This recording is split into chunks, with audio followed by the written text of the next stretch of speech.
Over the course of 2024, 117 players have taken part in HD's weekly league. Yes, I counted. 12 players earned their chance to compete here this weekend, and now only 4 remain. Legu, Heave, Mika, and Elkan. By the end of today, one of these players will have earned themselves the lion's share of the $1,250 prize pool and the distinction as the HD Weekly League's inaugural champion. Ladies and gentlemen, welcome to the stream. My name is Acrinator, and it is my honor to be your host for today. But before we get into the matches yet to come, let's take a brief look at how we got here. On screen, you can see the bracket. You can see a whole lot of matches happened yesterday. If you caught the stream yesterday, you'll know that there was quite a lot of stuff up on the screen. Thankfully for today, everything is just one match at a time, so we don't need to worry about trying to keep track of all the tiny little games happening off to the side. You can see, well, as I just said, 8 players have already been knocked out of the bracket. You can see down here, Kazer, Walla, Dan on the Moon, and Jan fell out first in 9th through 12th place. Still a great performance by every single one of them to even make it through the last chance qualifier. Then you had Marius and Dummy just barely missing out on the prize money. Seems somewhat fitting for Dummy. Never was quite able to get any prize money there, but still great performances there. And they fell out in 7th through 8th place. And then the final 2 players that actually did claim a little bit of prize money for themselves yesterday and fell out in 5th and 6th place were Neon and Mole. And that leaves us with just the 4, like I said, Legu, Heave, Mika, and Elkan. Currently, Legu and Heave are posturing to play against each other in the winners finals, but that is not the first match of today. That will be down here in the lower bracket. We're going to see Mika versus Elkan. And the loser of that will get 4th place. Again, Mole and Neon walked away with a little bit more than $62 US, so a little bit less than what they'd win for winning a weekly, which I believe, all 4 of the remaining players have won multiple times in the weekly event. Little intel on Elkan. He got 4th place in Cup of the Day quali today. Okay, well, I'm sure he's hoping to not get 4th place here, even though that, walking away with $125 US, I'm sure he'd like to walk away with more. And if anyone knows Elkan from, much larger tournament circuits like World Tour, everyone knows, I think, his potential skill ceiling. But yeah, we're going to be seeing Mika versus Elkan first. Now, technically, Elkan is 8th seed, Mika's 4th seed, so Elkan beating Mika on paper would be an upset, but I don't feel like that would necessarily be an upset. Elkan on parkour aware. But yeah, we're going to be getting into the map pick and bans in just a little bit. I do have the screen open for that. We're just going to be waiting for the players to start, and then we can hop over to that setup. And again, we'll just scroll down here real fast to see the prize money. All 4 of the players will walk away with a good amount of prize money today. Again, 4th place, $125. 3rd place, $187. 2nd place, $313. And 1st place, walking away with $500 US. So, obviously, good payday regardless. Everyone here will be walking away with quite a bit more than if they just won a normal weekly, which again, everyone here has won, I think, at least 2. Correct me if I'm wrong. I think Elkan won 2 somewhere along the lines. I know Mika did. And obviously, like you and Heave, 1st and 2nd seed came with quite a lot of victories, dare I say. So, yeah, we have quite the lineup here. And again, only one match at a time. I know the bracket looks a little bit confusing visually, but we're going to start with the losers semifinals. You can see the time right here. 1 hour after Cup of the Day, meaning 5 minutes from now. Then we're going to move back up to the winners finals. And from there, we'll go back down to the losers finals. And then all that's left from there is the grand finals and a potential bracket reset. Also, one big thing to note is that only the first match of today, Elkan versus Mika, is going to be a 1st to 3 map wins, meaning there will be bans as well as map picks. After that, everything else is a best of 7, aka a 1st to 4, meaning there will be no map bans because there's only 8 maps in the pool. Let's take a quick look. Okay, it looks like we will be starting the pick ban process in just a moment. I'm going to throw it up on screen here. We're going to be waiting. You can see the order. No one's picked or banned yet.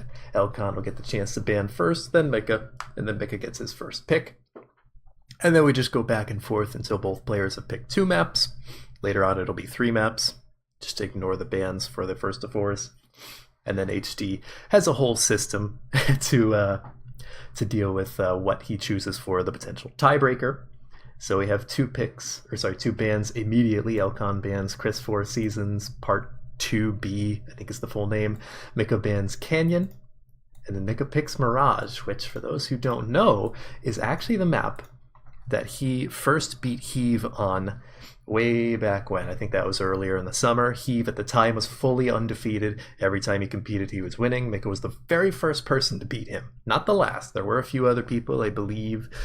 Like you definitely has quite a few times. I forget if anyone else like Elcon or Neon or Mole was able to beat Heave along the lines. But yeah, no, Mirage, quite a bit of a pocket pick for Mika.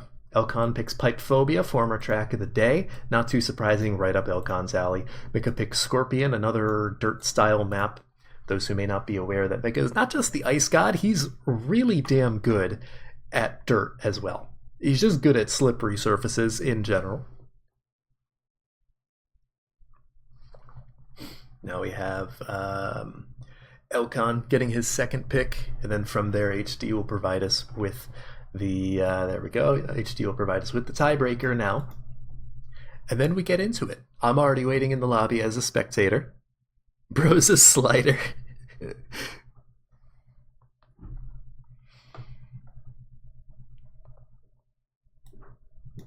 Yep. So we have that. Mixed 5 is going to be the tiebreaker. Waiting for the players to get into the game. Then I'll swap it over to the in-game screen. I'm already in the lobby waiting. So we won't miss any of the action at the very least. Now I'm expecting some pretty close rounds, to be honest. Elcon's currently in game. I'll swap over while we wait. Again, we're not starting on Pipe Phobia. Although I think Dummy might have to reset the lobby anyways, so joining early might not have. Order is set. No, okay, the map order is in fact set, so we're all good to go. And we're not going to be starting. We're not going to be starting on Pipe Phobia. That was the second map, but that's just for the warm-up here. Just waiting on Mika. Don't worry about all of this. This is not live. No reason to freak out quite yet. Well, we can get a little glance, and don't worry about the car skins. Those usually take a map to load in for whatever reason. Press escape sometimes. No, not quite.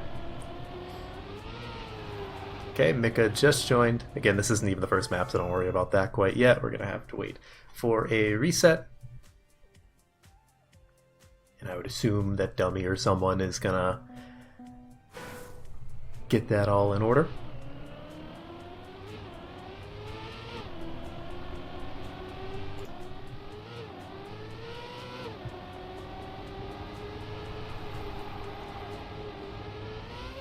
You guys ain't ready for the Dummy production today.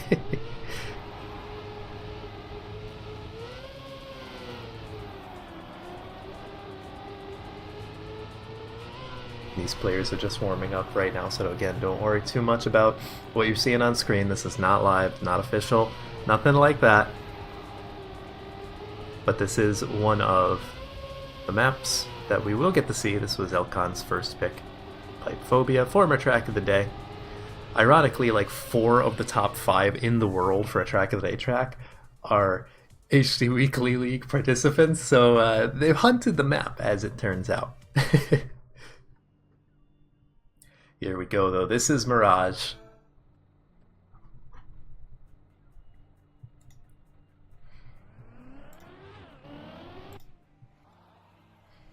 They will be live after warm-up. I'm going to keep chat on because usually it's quite funny to watch the players chat with each other.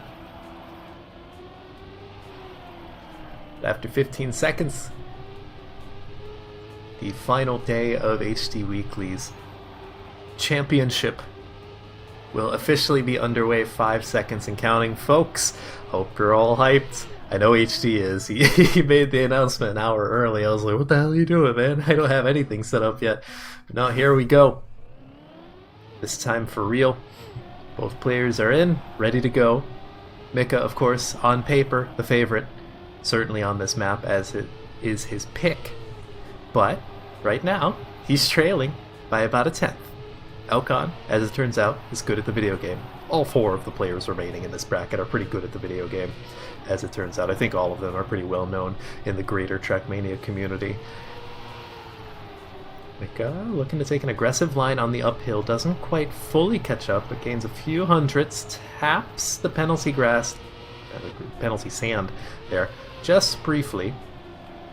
Is able to catch up a little bit, but I don't know if there's enough track remaining, and Elcon will stay in the lead by about 4, a little bit less than 5 hundredths. That's 1 point to Elcon. Again, for those who are unfamiliar, this is relatively standard. First to 3 map wins, as you can see up top, but first to 5 round wins per map to claim that map.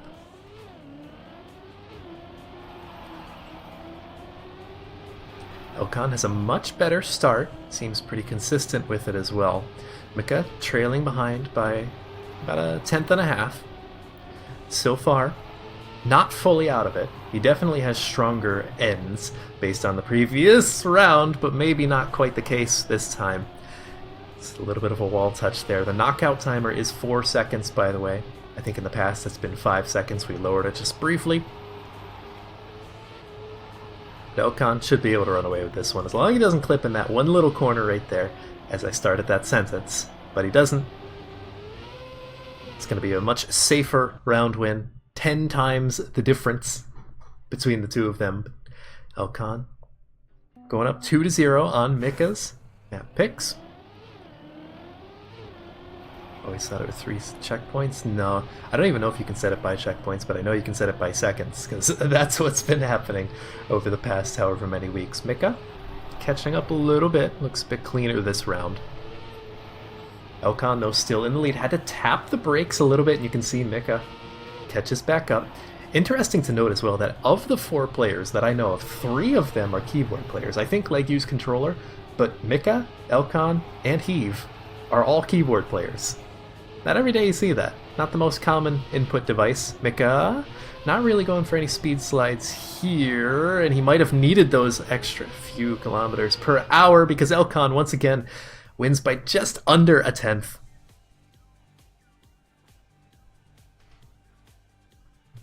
Now up 3-0. Again, anything can happen. But thus far, it seems like he's always just a little bit ahead of Mika, especially in the starts. Let's take a look. He's just taking these turns so aggressive. He doesn't care about oversteering because it gets him just a little bit further, and the speed evens out going through all of these penalty sections. You can see Mika catches up just a little bit, but I think Elcon going a bit more precise in some of these turns pays off, goes a bit wider there, and does retain the lead just by a few thousandths. Actually, no, it is Mika. But again, they're trading blows left and right. But all that matters is who gets across the finish line first. Lines are slightly different here. Personally, I love that kind of map for competition. Too much precision gets boring when it's just one line, and oh no, they're off the line, they crashed. But no crashes to speak of here. Elcon will stay about a quarter second ahead of everyone else. Elcon now in quote-unquote finalist mode. It's just 4 points out of the 5 he needs. One more. That'll be Mika's map pick stolen away from him. Mika not driving bad either. He's driving like mid to low 44s. It's just that Elcon's been faster every single time. The precision is on point. Slide cancels are incredible. I think Mika tends to get this one turn better.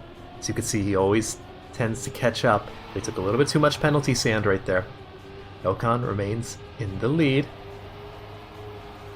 A tale as old as time, as it turns out. Takes a little bit less penalty sand there. Mika sliding a little bit, trying to catch up, get that little bit of extra speed he's going for, but I don't think there's enough track remaining. It's going down to the wire, but Elcon remains winning 5-0 here on Mirage. That was Mika's map pick Now we're going over to Pipe Phobia.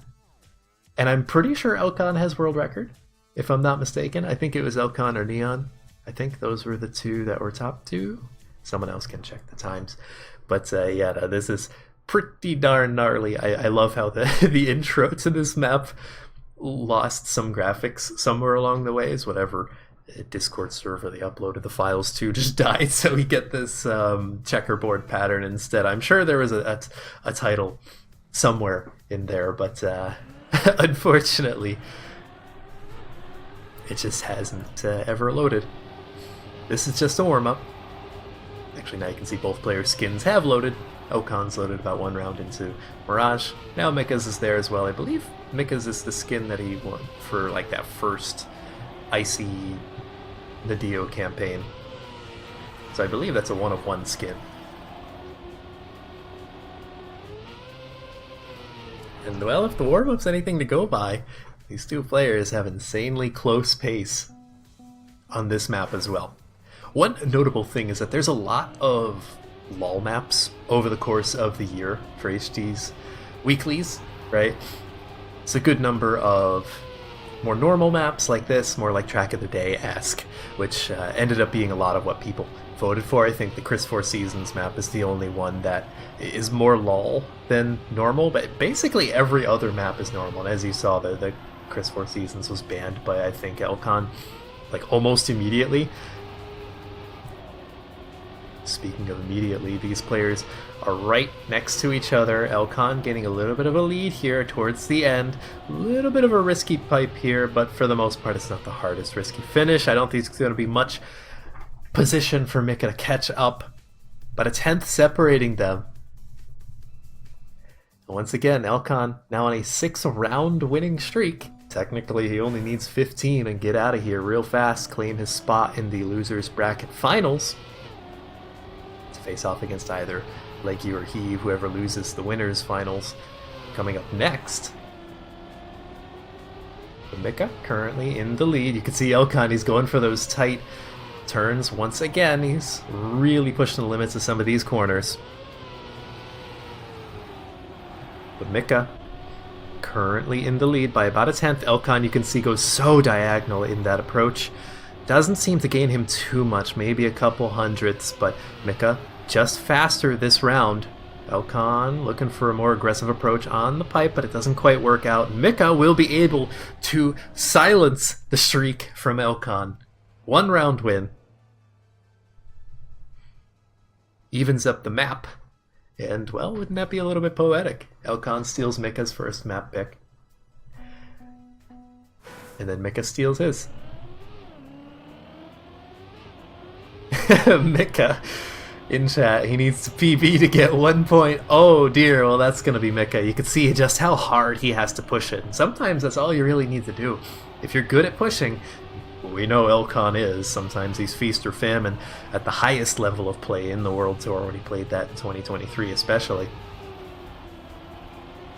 Sometimes all you need to do is just get a consistently risky and fast line. It forces your opponents to play risky as well, and then you force mistakes. I don't think we're going to be seeing the knockout timer anytime soon on this round, but Elcon, as long as he doesn't crash here, which, I mean, that was clean. That's going to be yet another point. 2-1 so far. Elcon, definitely looking hungry. Honestly, one of the newest top competitors to the HD League. You know, Legyu came in around like midsummer, if memory serves, and he and Mika have been around since probably spring. They've been around since nearly the beginning. Elcon showed up, I think, just this fall. Someone could probably correct me if I'm wrong, but he didn't show up a ton. He showed up enough to get towards those top few spots, win a couple of weeks. But he just kind of came in and everyone knew, like, okay, this, if he shows up consistently, this is going to be a serious competitor for the championship, right? Mika failing somewhere along the line back there, I think I know where. It's going to be 3rd round win out of the 5 that Elcon needs. Might be a latecomer, but he's certainly coming in first quite a lot in these rounds. Currently 8 round wins to Mika's 1. as Mika said, I mean, he needs to PB to beat him, and yeah, again, Elkan's good at the video game. What do you get, like 3rd place in World Cup last year?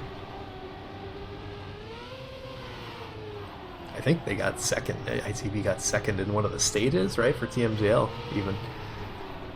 So we know his peak potential. Unfortunate that there's not more ice in this map pack, otherwise we'd see Mika's peak potential.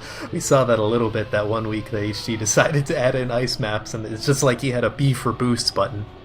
But Elkan, again, especially on these trickier maps with like these little, not quite obstacles or stunts, but like one step removed from that, dealing with the pipes in this case, it feels right up Elkan's alley. He's known for being really good at these weird maps, sometimes lol maps. So it's really no surprise he chose this map. Again, 4-1 for Elkan. Just needs that one extra round win, and he's already in the lead by about a 10th. Mika's gonna have to push it, but as he said himself, he needs to PB just to get a points. I mean, that is disgustingly fast-paced, quite frankly. 43 anything is insanely fast. I don't quite remember a world record. I think it's like in 0.8 low, like almost 0.8 flat, if memory serves. Someone else can correct me there in chat if they know off the top of their head, but it doesn't really matter because Elkan will take the final round, 43.79. Okay, so I don't think that was, or it might have been like a 43.6 was the world record or something along those lines, 0.7 flat. Okay, yeah, so Elkan just casually driving within a 10th of the world record almost every single round. We're going to be going on to Mika's 2nd map pick, and potentially the last map of this series. That could just be Mika bowing out with, you know, $125 US to his name. But again, this is Scorpion, a dirt map.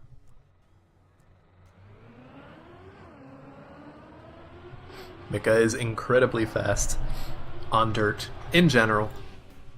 And then Elkan is just incredibly fast in general. He's good at sending it, as it turns out. And we really haven't seen him, at least in HD's league, lose momentum, so it's hard to say like, oh, he's a momentum-based player. Nah, I think he's just fast. That's just how he is. You know, if it's not like Carl Jr. or Bren and Otak and Pac, then it's just like, yeah, I don't know if anyone can really push him that hard. Of course, there's 2 other players currently up in the winner's bracket, and I mean, Elkan lost to Legu, I believe it was, 3-0. Ironically, like, everyone knows that Elkan is crazy good at the video game. But almost everyone in the bracket predictions predicted that Elkan would lose within the first couple of rounds of the winner's bracket and then just go on a tear in the lower bracket. And that's exactly what's been happening. Oh, Elkan going for a very outside line there. You could see the speed just zooming by, but Mika is able to stabilize. Didn't lose too much, but Elkan will lose quite a bit there. A couple tenths, and I think that's just going to be Mika taking this first round on Scorpion, much needed round, be his 2nd round in the entire series that he's won. Doesn't need to PB here, but maybe he wants to. Elkan not really able to close the gap, almost a second separating them, and Mika didn't clip that one section there at the very end. So, should be able to clean out that round, but I wouldn't rely on that kind of crash too often. Like, Elkan's sending it, but he's not crashing very often. That's the thing, right? Like, it feels like he finds those risky lines and then finds just a little bit of consistency. Like, whatever practice he needs to do to figure out how to just send it like he is, with the insane precision, and not crash. It feels like he's just found that every single map. A little bit of a release there from Elkan. He's going for that outside approach. He even had to tap the brake briefly, but you can see the speed. It pays dividends. He's got to have like 10 extra speed. Although I think he loses it there in that sharp turn. So Mika is able to stabilize at just under 2 tenths, separating him from that first place position. But Elkan still holding on to the lead again. You can't rely on him to crash every single time. You're too far into the bracket. The competition is too stiff. Mika looking to close the gap, but there's only so much track remaining. A little bit of airtime there is not going to help. 2 tenths separating them, and Elkan, new lobby best. 1-1 on the map. 2-0 in favor of Elkan in the series. He only needs 4 more rounds on Scorpion. So just immediately whisk himself away to the losers bracket finals and gain himself a round to just relax. Right, we're not going to be playing the losers bracket finals immediately because we don't know who the other player is going to be. It's going to be the winner of this and the loser of the next match. Someone tell Elkan to chill. He has no chill. That's the entire point. He just sends it, and it works. Mika, again, going for that inside approach, but you can see the speed pays off at least a little bit less this time around. You can see he had to correct himself to avoid the the TM&F-esque dirt section there. Not very smooth. Oh dear, Mika, that is not the line, and that is a gift to Elkan on a silver platter. That's just going to be the round win for him as long as he doesn't clip his left side. He got close to it. I don't know if Elkan was paying attention to Mika there, but yeah, no, you can't gift you can't gift Elkan rounds. He doesn't need gifts. Obviously, he's gained quite a few points in a few maps without needing any gifts. Neon, I died for this. Yeah, pretty much. Elkan having just pristine outside dirt lines this entire map. Not the easiest lines to hit, but I mean, if anyone was gonna do it, it was gonna be this guy right here. Mika, again, drops the gear. I think the danger really with Elkan's line is that if he misses it, oh Jesus, I thought that was a touch. He had to release a little bit, so Mika's able to regain a little bit of composure. But not a ton. Elkan is still in the lead. But the difference with Elkan's lines is that as long as he doesn't have to release and correct himself with the overly bumpy section there towards the middle, he's in the lead by like half a second. As we just saw, can we get a backwards run from Elkan? I feel like he just wants to move on. There's actually a good amount of prize money on the line here. It's like $100 difference between fourth and third. So I think he just wants to get in and get out and then like move on. Because I'm pretty sure Elkan's just been like a momentum-based player thus far in the lower bracket. He's a tempo player. It's a reference card games. He just gets stronger and stronger as he plays more, and I mean, yeah, it works out that way.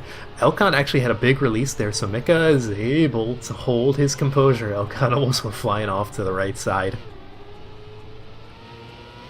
So despite a pretty bad wall touch there from Mika, he's only about a quarter second away, but there's only like 2 more turns and 1 more potential clip separating these guys from the finish line, and I don't think Elkan wants to give any more position. Mika takes a little bit of penalty grass there, so yeah, he knows. Just a DNF. Elkan on 4 points. Oh dear. And like, Mika's not driving slow. That's the scary part, right? Like, that's the ridiculous part. His pace is like maybe 2/10 slower than Elkan, and Elkan's driving within a couple of tenths of world record every time. That's the frustrating part. The dude just doesn't know what slow is. He barely knows what the brake button is. It's just the thing that he presses midair to make sure he doesn't fly out in the wrong direction. I mean, like, ugh.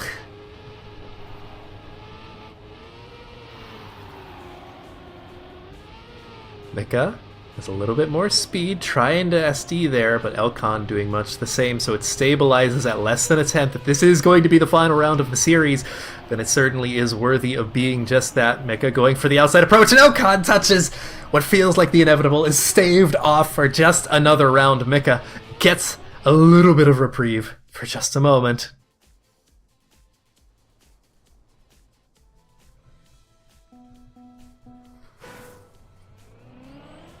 Mika now up to 2 rounds. Oh god, I thought I touched there briefly, but he's getting so close to these walls sometimes. He's they're both doing the outside line in like the beginning dirt turns, but Elkan pushes it. So like, if the paint was thicker on his tires, he would be touching the wall. Mika, of course, going for the inside approach here. Elkan, Jesus, pushing that to the absolute extreme. Had to release a little bit there again to stabilize, which allows Mika to stay in striking distance. About a tenth away. but he's going to need to find a little bit of extra speed. Elcon, you can see, has to tap brake every now and then, but I don't think that's going to allow Mika to overtake. He's getting a lot closer. He's pushing it. It's going to come down to the wire, but I think Elcon has just a little bit more speed. Less than a tenth, 84 milliseconds, but that is going to be Elcon claiming his victory here in the losers bracket semi-finals. GG to Mika. You're going to walk away with at least $125 US. Don't worry about that. The lobby goes to black screen every single time, so we're going to have to keep leaving the lobby, having it reset, and all that. But that does mean now that was the end of the first of 3 series, because next we're going to be going over to the winners bracket finals, and again, the losers bracket finals after that. Either Like You or Heave is going to face against Elcon, depending on who loses the winners bracket finals. And then we go to the grand finals. And all of those matches are first to 4. So let's take a look at the map pick bands. They should be getting started in just a brief moment. And once that does get started, once they do get that underway, I'm going to send it to a break for me. I'm going to leave it on this screen and just have the Be Right Back music playing, just to rest my voice, to make sure that I actually have a voice as the matches only get hopefully more intense as time goes on. But we'll wait for that to get going. I'm pretty sure they're just typing it up right now. You can kind of see at the bottom of the screen the way I cropped it. Yeah, there you go. So you're going to see the pick bands. I'm going to take a brief moment here to just mute my mic and rest my voice. But you guys will get a chance to watch actually 2 chats, Discord, as well as yourselves. You can wave to yourselves, chat. Anyways, I'll be back in a few moments.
Alright, folks, well, you saw the map picks. Room is open. I'm going to be running into that right now. Make sure we got everything going, and then we'll send it off in-game. And we'll kick off the winner's bracket finals. Both of these players are in-game, getting ready.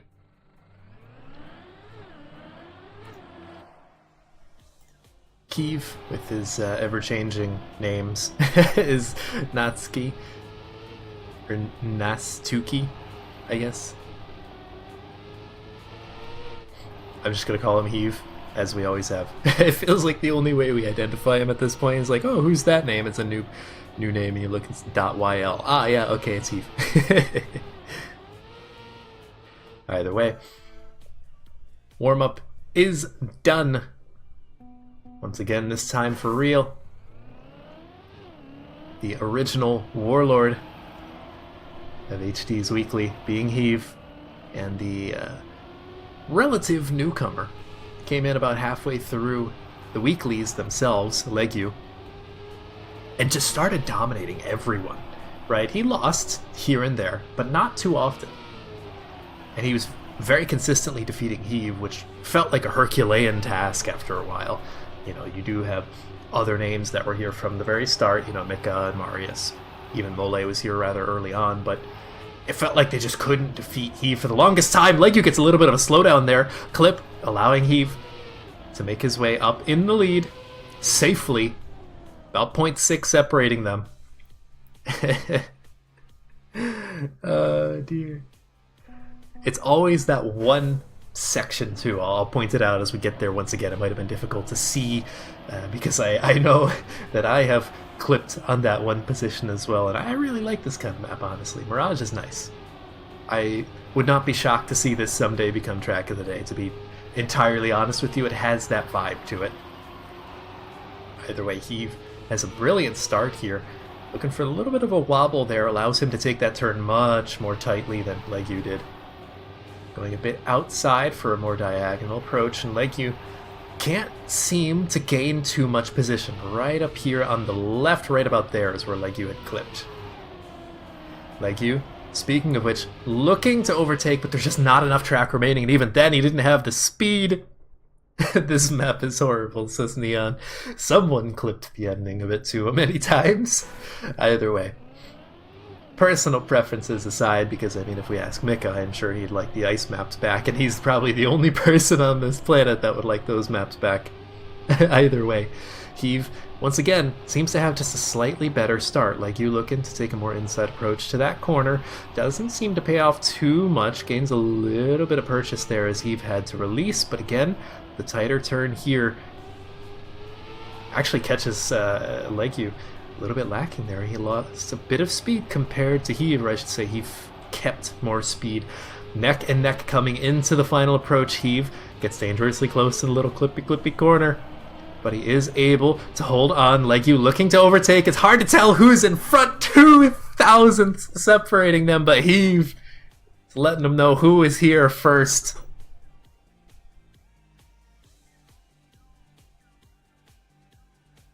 AT on this map is really difficult. Yeah, I wonder.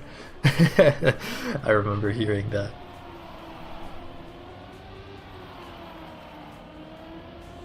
Again, he just seems to have the better starts here,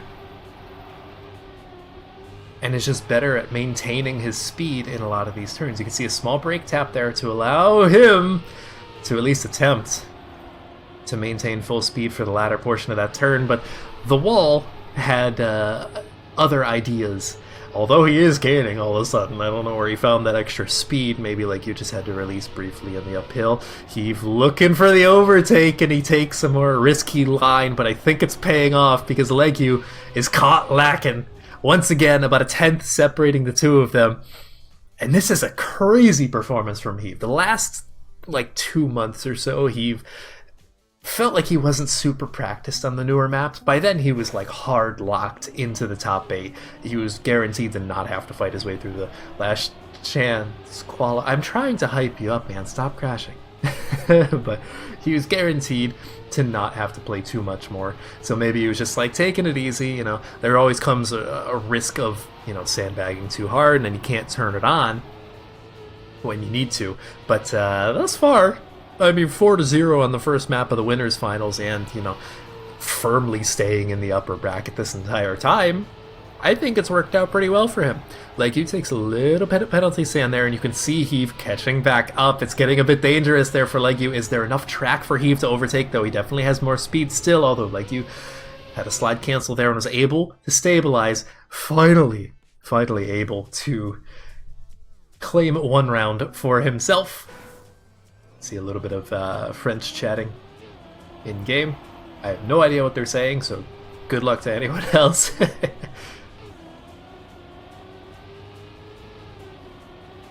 And this time Heave doesn't have quite as strong of a start, or maybe Leggyu just had one hell of a start. Hard to say quite yet. And Heave with a little bit of a wobble there. And he makes it look so consistent, but I implore you all, if you have the paid version of Trackmania 20, you can go try this campaign for yourself. It's all in the Kentucky Trackmania Club. Those kinds of tricks are not easy. Speaking of not easy, Heave is going to have to find a little bit more speed, but there's only so much track remaining. And Leggyu will claim his second round win of the series, of the map. Still has double that amount of round wins to tie up Heave, let alone claim his own map pick. I don't know how Heave avoided that flagpole, but I mean, you just take those and you run with it. At that point, you don't ask questions, you just drive. Heave, looking for a very inside approach on that turn, is able to take a brief lead, but Leggyu has a much wider approach into the downhill dirt turn, allowing him to maintain more speed. Jesus, the corner. And Heave almost got a little bit too well acquainted. But again, it's living life on the edge, that's for sure. Avoids any penalty sand there. Is able to stay in the lead. I'm not sure if Leggyu's going to be able to overtake, and this might just be Heave taking Leggyu's map pick. This was Leggyu's map pick, correct? I'm pretty sure the first seed picks first. I'm quite certain that was the case. And yeah, no, that was a new lobby best to close out Mirage. So yeah, pretty nasty performance from Heave all around. That was disgusting. I don't know what world record was, but he was probably getting close.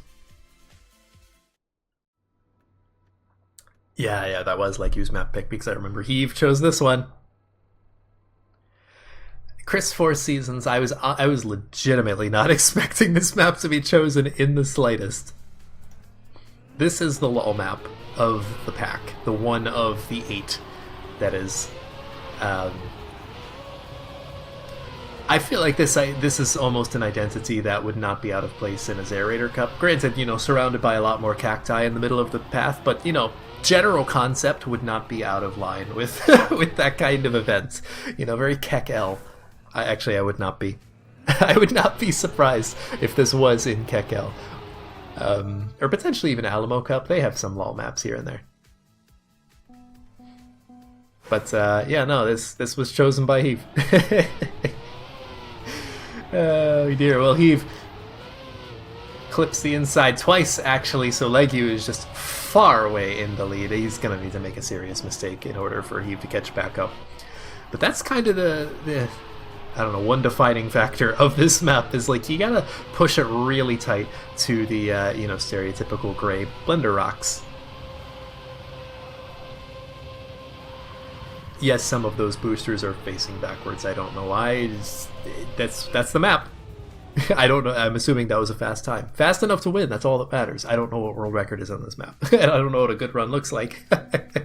But, yeah, this pick is sort of backfiring on Heave. Granted, is a bit of a buffer zone here because he did steal Leggyu's map pick from him. And actually, as it turns out, when Heave does not bonk the literal first 2 walls in the map, he's pretty fast at this, because I don't know where he found that extra position, but he's like a 10th or 2 ahead of Leggyu all of a sudden. Yeah, 2/10 ahead. Okay. So apparently this was just an extra warm-up round for Heave. Leggyu, there's only so much you can do. I mean, what do you do other than just hope for a mistake? World record is 0.0 by Heave. Okay, so still about, you know, quarter second away from that. I would have to assume it's just I don't know, get as close to the walls as humanly possible without clipping. Yeah, no, that seems to be the trick, because that's what Heve's doing. Like, Lekyu's not even having a bad line, as far as I could tell.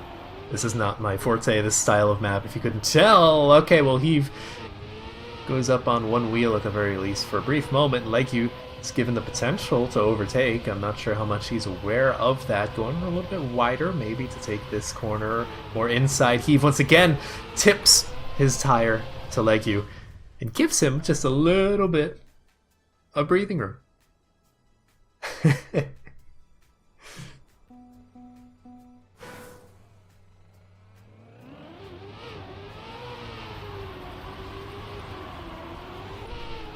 He's getting so insanely close to these first couple of walls. You can see what he was trying to do in that first round, just happened to fail. That looked blind. I don't know if, like, what camera do you even play that in? In Cam 1, it don't look very, very observable. Like, you can see, slowly trying to push further and closer towards the rocks, towards the mountains, towards the walls, but I mean, it's already too late. He was doing that from the very beginning. Quarter second separating them, and if Heve goes up 2-0 in terms of maps, this could be a pretty darn gnarly start to the winners bracket finals. Like, that's a statement and a half. Because again, remember, winner of this is guaranteed second place at worst. That's like $300 something. That's a pretty good payday, in all honesty, for playing this map. Heve takes a more inside approach. You can see he straightens out to avoid too much sliding on the penalty sand here. It doesn't quite matter as much on the dirt. So you can SD here. Actually, he did do an SD briefly. I wasn't sure if they were gonna. The map really allows you to do that. And I mean, yeah, like, he was just consistently a quarter second behind.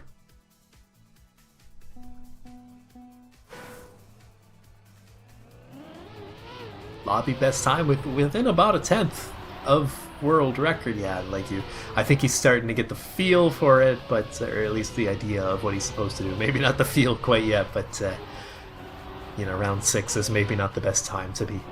So what just happened? He comes around the corner and he's popping a wheelie. He's just flexing on Lekyu at this point. He's like, I can do this and still win. Watch. But I mean, yeah, he's just a speck off in the distance to Lekyu. Heve claiming the penultimate points he needs to claim his own map pick.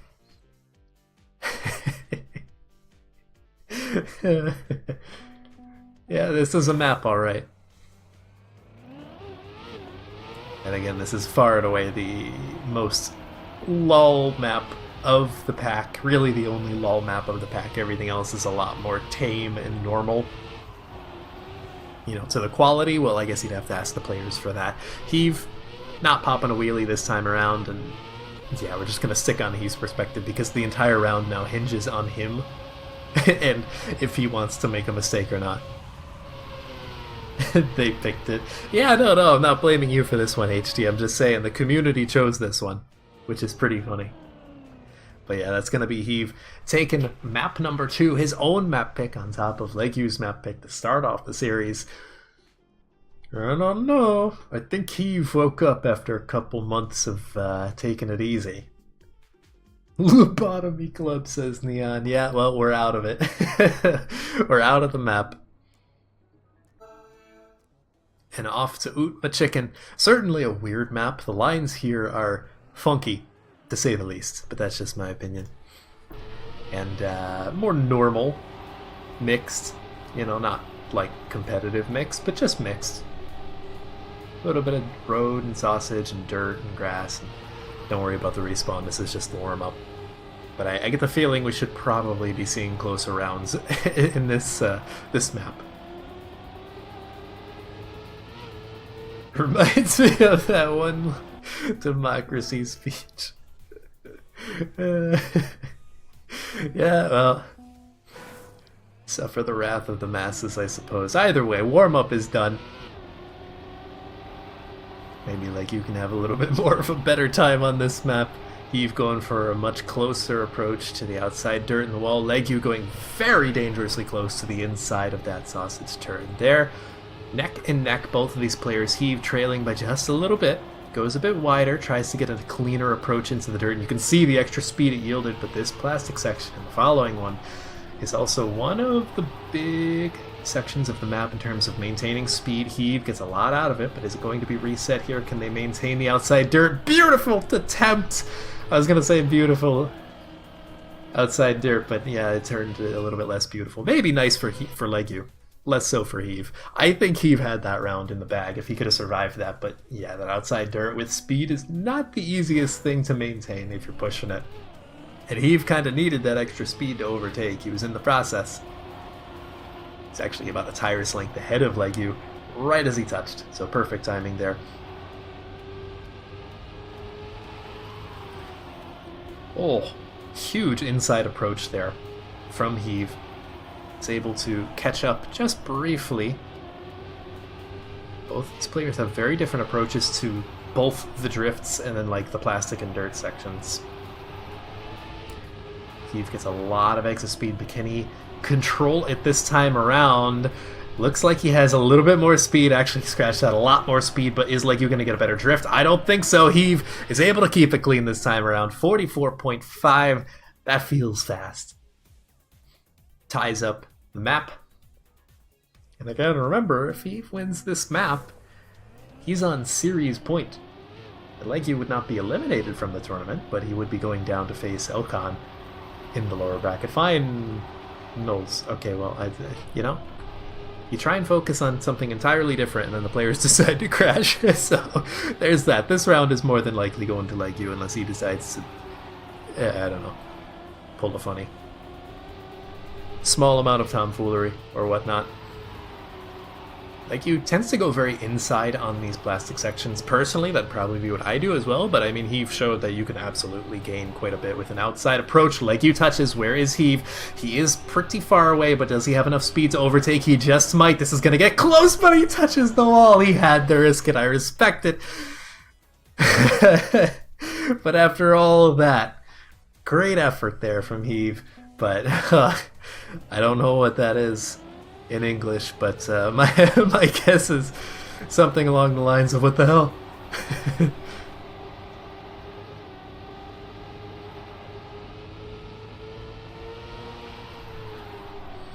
Maybe not the cleanest round, but one of the more exciting ones, to say the least. He falls a little bit behind in the drifts, and that seems to be a rather constant factor, but he gets so much speed out of really any of the, the dirt, the plastic sections.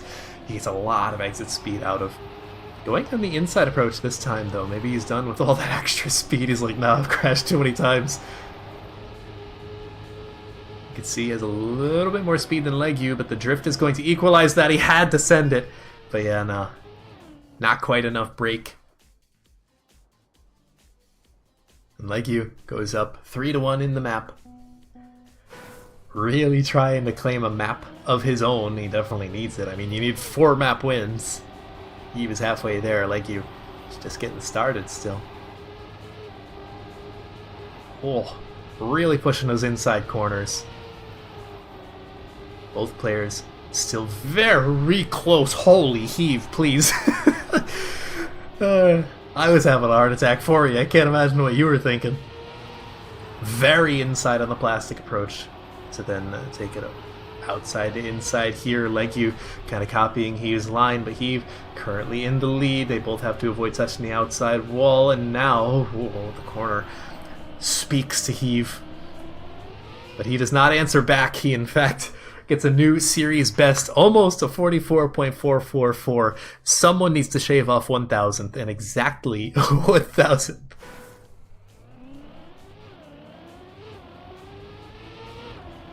Oh, Legu, chill. I don't think that was the line, but I mean, if you survived it, good enough. Oh, Heave, please. What? They're risking so hard. They're pushing each other to the absolute limit of what's possible here, and it's really exciting to see. Again, Leggy goes for the more inside approach there. Loses a bit of speed to Heave. As a result, he takes the wider line into the dirt. Oh my god, they're pushing these corners and these walls and these clips so much. Leggy looking to overtake, but I think their speed has equalized, so it's going to all come down to this final drift. Leggy takes the drift sooner. He's going to be able to overtake. I don't think so, but he crashes, so it doesn't matter. No shot. Okay. Well, I think Leggy is going to need like 30 seconds to just retrieve his heart from his throat because that was ridiculous. The map is now tied up 3-3. Heave has slowly been gaining ground after Leggy had a pretty good start with a good couple of rounds. Took an early lead, but Heave smells blood in the water. Oh, gets dangerously close to this outside approach. Leggy is able to catch back up in terms of distance, but you can see the speed is severely lacking. The inside lines only do so much if Heave has that much speed against you. Avoids any kind of clip. Taking the outside line a little bit more aggressively than Heave. You can see he has a little bit more speed, but is he going to be able to overtake? I don't think so, unless Heave gets a little bit too acquainted with the tree, but that's just not happening. Heave starting to get on a tear here. The last couple of rounds have gone his way. 3-4. Leggy's going to have to pull out all the stops. Oh, yeah, that's a slowdown from Heave. Is that, depending on if Leggy plays with HUD and, cars and all that on, if he knows that Heave has crashed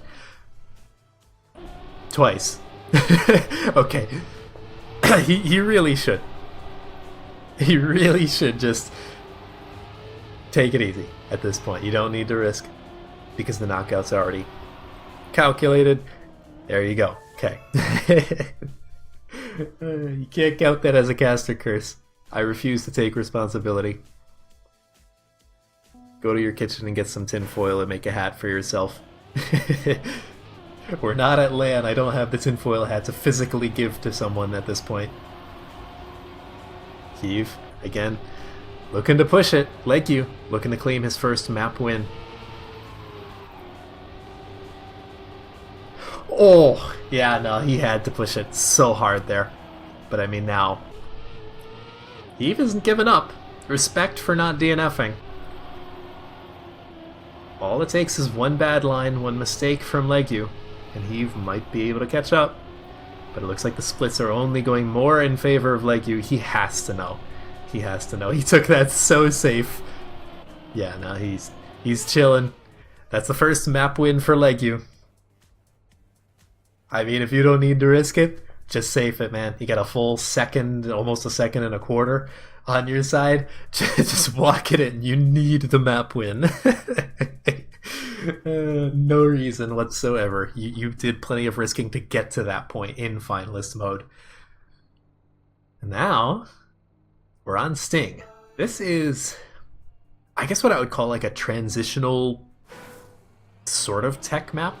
It's like a transitional mixed map, really.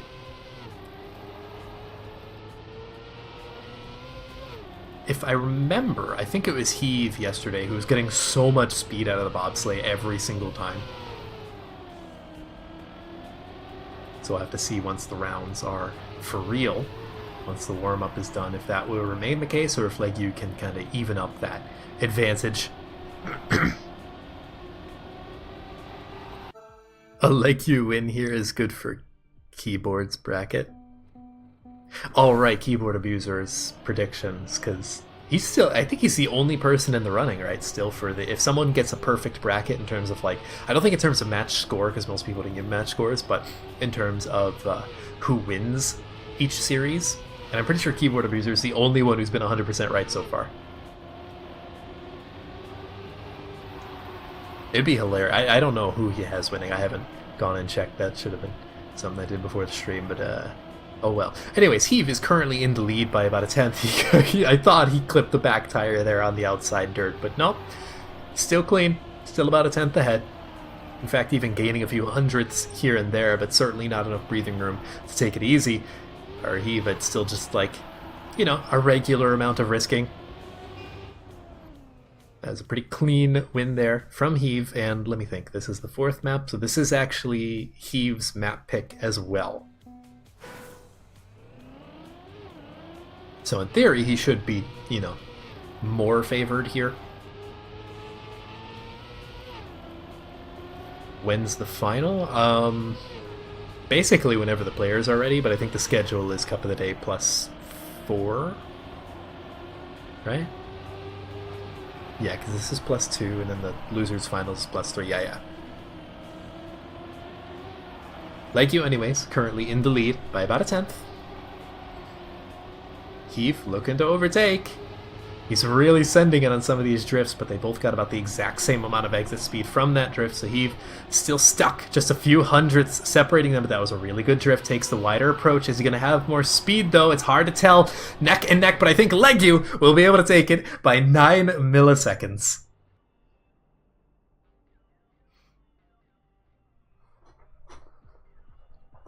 Evens up the map score 1-1. Legu would love to take this and even up the series 2-2 in terms of map wins.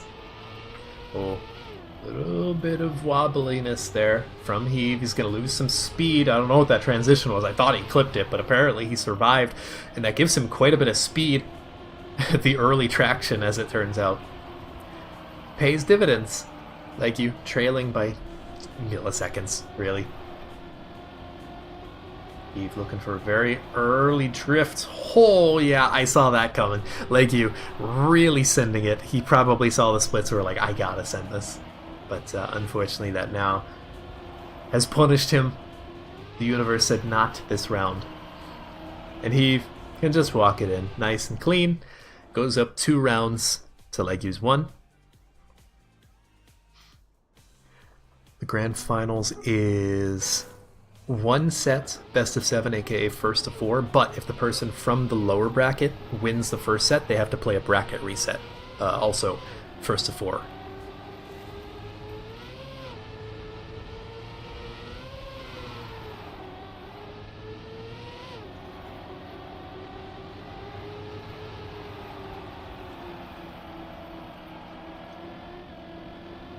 So yeah, basically what Elcon described is correct.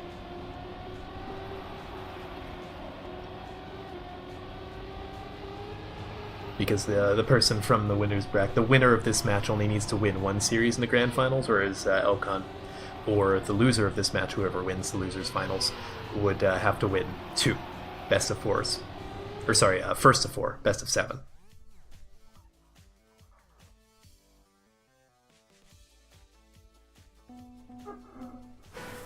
Either way, the map is now tied up 2 rounds to 2 rounds. Neither of these players really wants to give the other quarter. And it's going to get exhausting here, because the loser of this match immediately has to go and face Elcon in the losers finals. The winner gets to chill for a round. And like, the loser, let's say the loser of this match beats Elcon in the losers finals. They're going to have played like upwards of 4 series back to back. All best of 4. Or sorry, best of 7. First to 4. Just to win everything. As opposed to the winner of this would only need to win this, and then 1 series in the grand finals. Heave has a comfortable lead this round, however.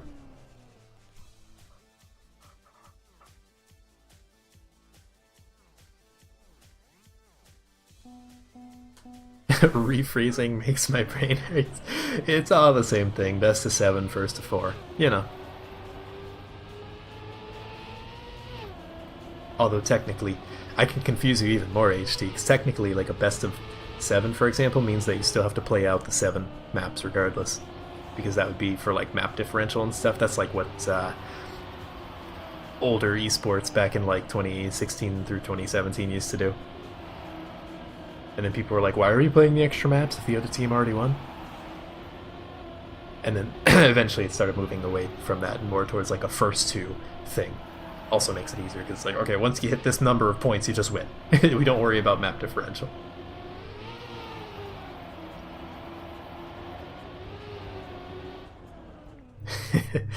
Heave going up to 4 points, just needs one more to claim his second map pick, his third map in the series. And that'll put him on series points. Although Legu has shown that he does have the pace here, just needs to keep it clean. It might need to risk a little bit, to be honest.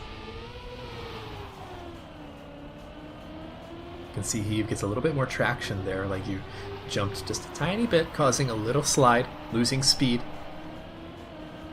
Now trailing by a little bit less than 2/10. He's looking for the inside approach on some of those drifts, outside approach on the dirt. But nothing's really working because Heave is just not giving any quarter. In fact, he's gaining hundredths just about every single checkpoint. There's only so much you can do, actually. You gain tenths in that checkpoint, so I think that's just going to be Heave walking away. Yeah, like you knew it. Like you knew it.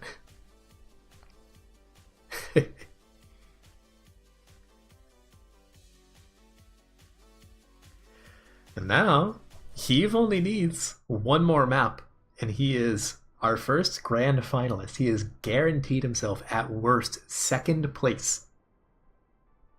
Legu, on the other hand, has quite a bit of climbing to do. He needs 3 map wins.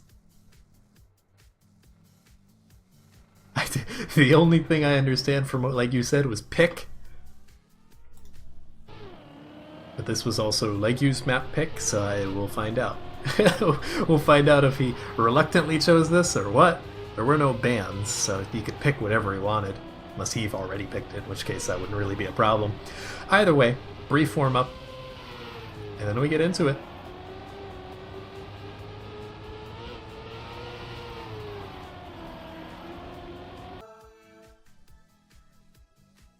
He mentioned the world thing. Yeah, something tells me that's not what he said. Either way. Warm-up is done. This time for real.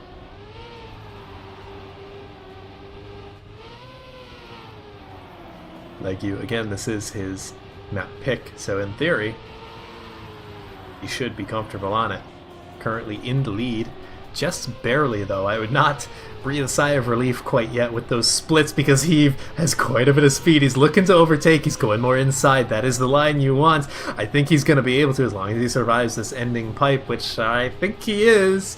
He's actually pulling away from Legu even still. Quarter second separating them, a 43.9. Whew. That's a statement.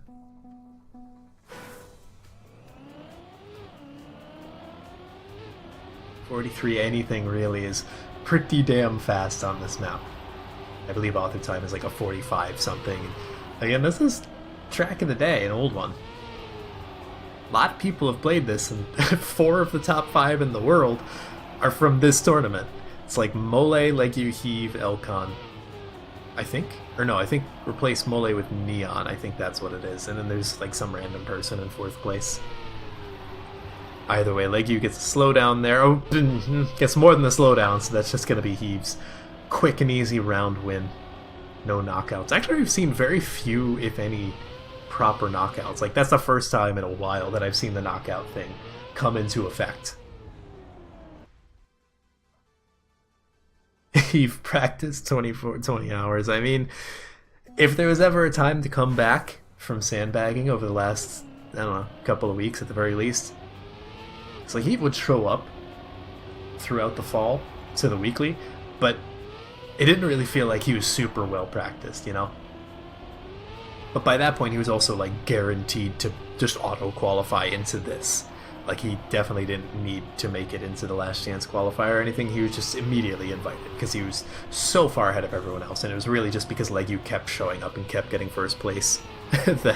That's oh dear, Legu? Did he not touch the wall? It looks like he bounced off of it. I don't know. You just take those, apparently. You're in the lead, and Heave is actually the one who touches. Legu with not the cleanest pipe entry, but I mean, it works. I don't know what just happened. I swear, he like bounced off of the wall and lost nothing. That was like a TMNF style wall bang. I don't know, man. you're the player in that case, you just don't ask questions. You just take it and run. It's a much needed round win for Legu.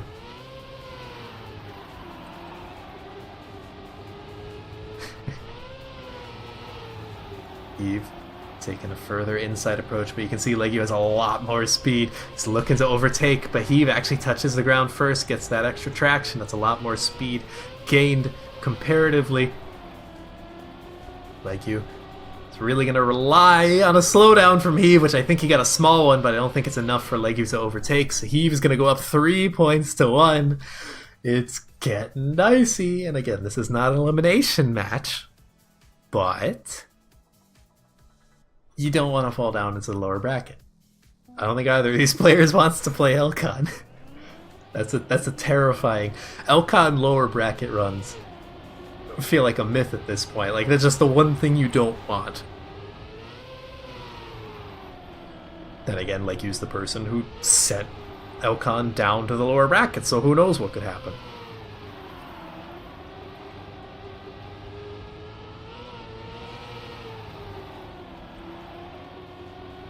Oh, Heave.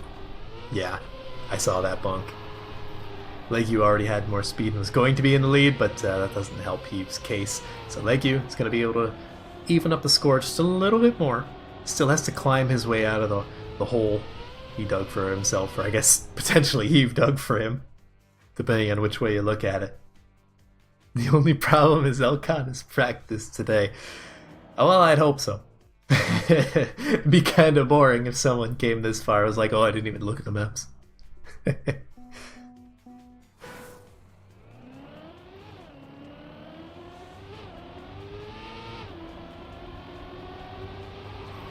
Legu needs 3 more round wins to claim his second map. Start to climb his way up, potentially towards that Grand Finals qualification. The Heave, I'm sure he has quite a lot to say about that.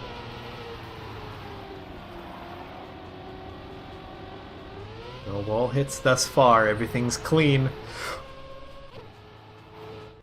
Get the tinfoil, go to the kitchen. It's not my fault. It is your responsibility to deal with that.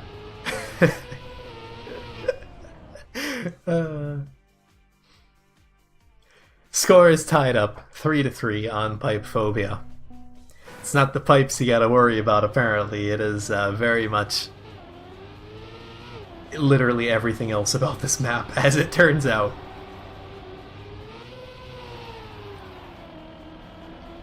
Neither player getting the slowdown there from the gear. Although that's the least of their concerns. It's really these transitions that seem to be the difficult part. Heave safely in the lead by about 1/10, and he's gonna get a little bit more than that. Just don't recommit to the little wedge there and go to the stratosphere. I mean, it would be funny, but maybe not. Maybe not the best situation, you know. The same joke gets old if you keep doing it too much. Surely Heave, about 1.25 seconds up to finalists. 1 more round to guarantee his spot in the Grand Finals. Can the Warlord of the HD's Weekly League do it? He's been in this position many times before. Brought down to the wire in some weeklies, but this, of course, has way higher stakes, much more prize money. HD is single-handedly feeding the continent of Europe. That's okay. It's just a call to NA to, for one, show up. Cough. Okay, well, we're going to be seeing double finalists.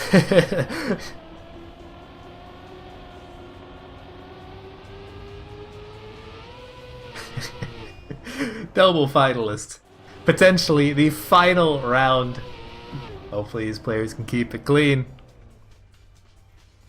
Dummy and Dan showed up. You did indeed, but you were not good enough.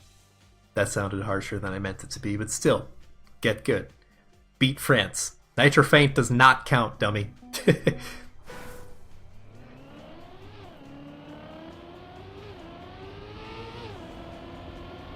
Only 20 out of 32 were in PATC qualies. Interesting. Either way, the round in front of us. Both players relatively neck and neck. They kind of have different lines for the beginning section. It starts to even out more as we get towards here. Coming into this, neither of them touched that left-hand wall. Both land at about the same time. No one touches the right-hand corner there.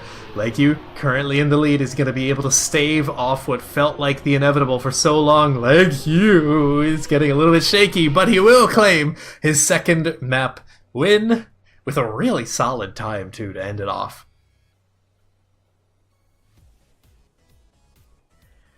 Leggyu now up to 2 maps, but he still on series point. Leggyu's halfway there.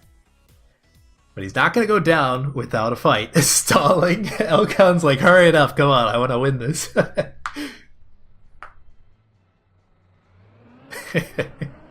Either way.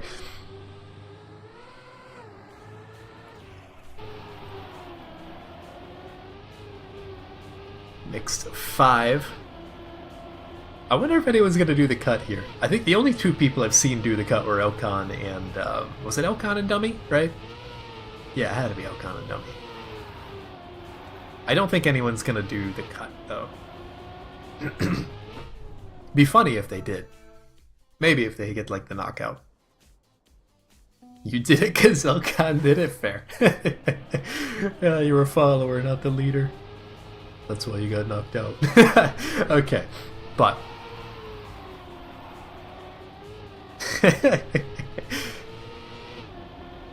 Okay. Heave currently in the lead, got a little bit of a better drift there, but Leggyu really pushing the inside checkpoint there.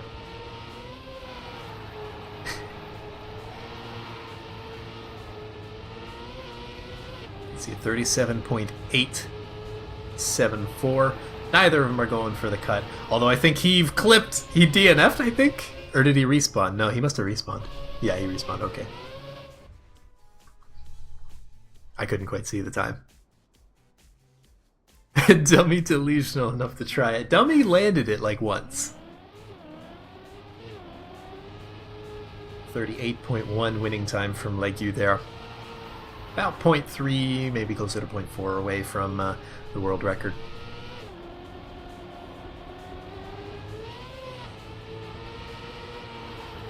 Heave, I was gonna say he had really good starts, but I didn't even get a chance to curse him there. So Leggyu, up in the lead, can save it. He has a second of breathing time. Let's see, as opposed to a drift, the faster ways to just take that turn is NASCAR, then water, always unpredictable. Depending on who you ask, fun or terrible, doesn't really matter.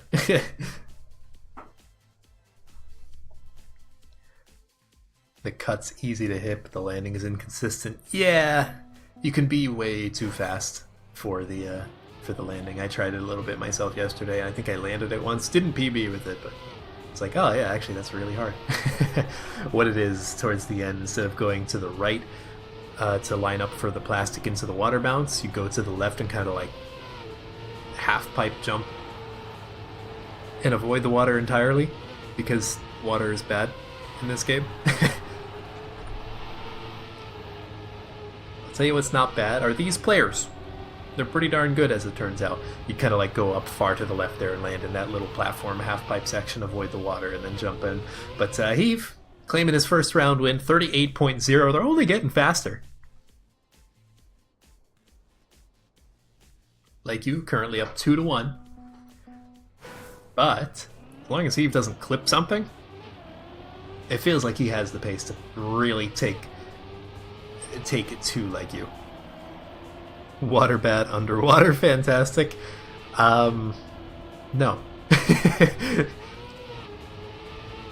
Oh dear. Well, that's gonna be the map tied up in terms of rounds. All he has to do is not fail. He could probably release. He has 2 seconds to just chill. Didn't even release. He's like, nah, screw it. Send it. World record time. I was joking. Leggyu is lagging. That's gonna be a call for pause. I would assume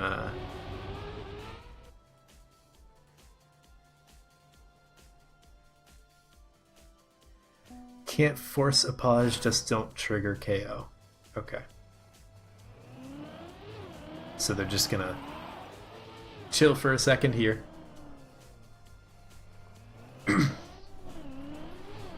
Hopefully nothing too bad.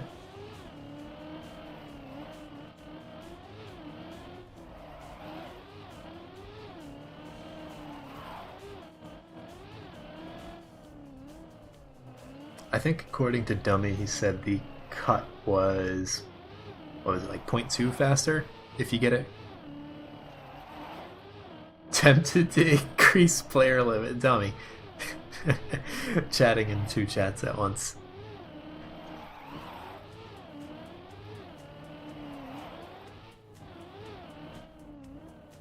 Okay, should be better now, so both players, I guess we'll just have to DNF.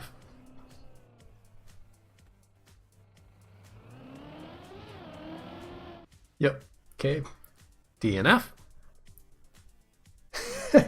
Should open PATC. Oh dear, yeah, that should be, they should have just started, I think, right? Started at 3.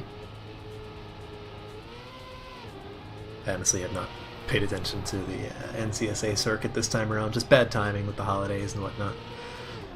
Heave. Get. Yeah. Okay. Heave. Just heave. Like you. Don't really matter if he's lagging or what this time around.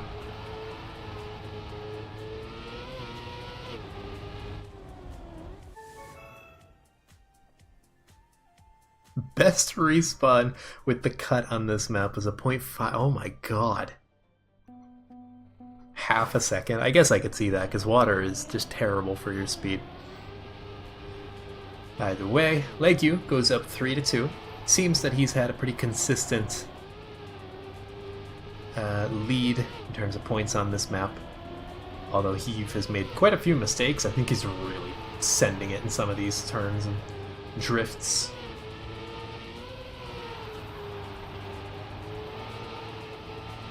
Currently, Legue trailing by less than a tenth. He's really looking to send it. You can see he wants that extra speed on top of Heave, but he had to turn a little bit too much.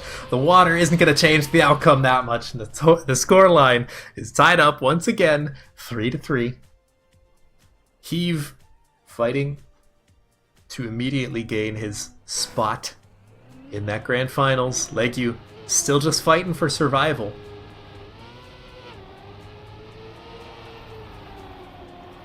For content, can we get map 7? That's up to the players, but something tells me they don't want that. Heave going a little bit more inside, looking to overtake. He does just that, but he gets a little bit of an awkward landing, allowing Legue to catch back up. It's hard to tell who's going to have extra speed. I think Heave released a bit earlier there. It's, oh no, clipped, but apparently everything seems to be okay as long as they can land in the finish, which they do. Legue up to 4 points. One more, and then they're both on series point.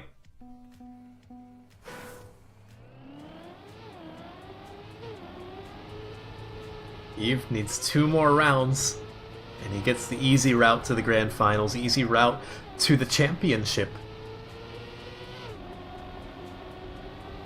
But Legue, well, I think he is going to want to avoid that situation. Lower bracket is not quite as fun as getting a little bit of a break and only needing to win 1 series. The Heave currently up in the lead. I don't know if Legue's going to be able to overtake unless something crazy with water happens, but the aim seems good. We got a double finalist situation. No matter what happens, this is the end of Mixed 5 here in this series.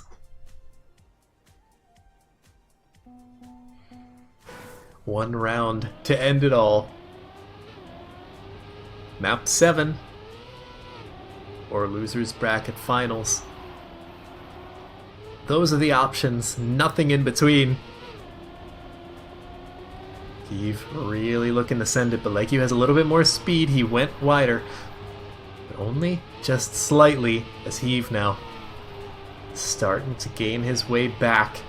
Only a few hundredths separating the two of these players. How are they going to take this NASCAR turn? Leggyu seems to have just a little bit more speed. Will he be able to overtake? I don't think it'll be the case. Wait, he has more speed. He gets the finish. I don't know what happened.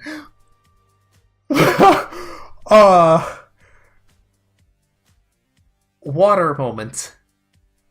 Water rigged. Oh my god. Wow. What just happened? Oh god. Okay, so Heave is going to be moving on to the grand finals, and Leggyu is going to be facing Elcon in the lower bracket finals. Let's all just take a moment to breathe, because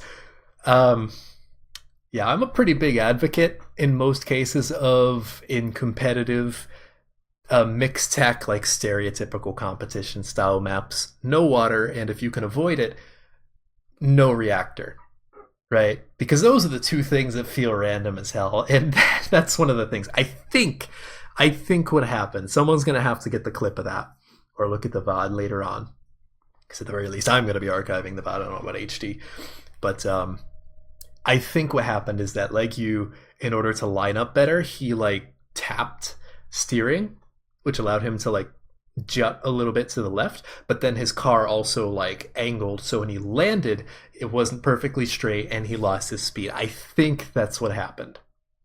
But either way, that's going to be Heave now guaranteed at least second place. Let's go ahead and take a look at the map pick bands as that's getting ready. And while that's going, you can see HD, the top part of it. HD is typing down there. I'm gonna mute my mic and put the music on so you guys can watch and take a little bit of a break to recover from whatever the hell that just was.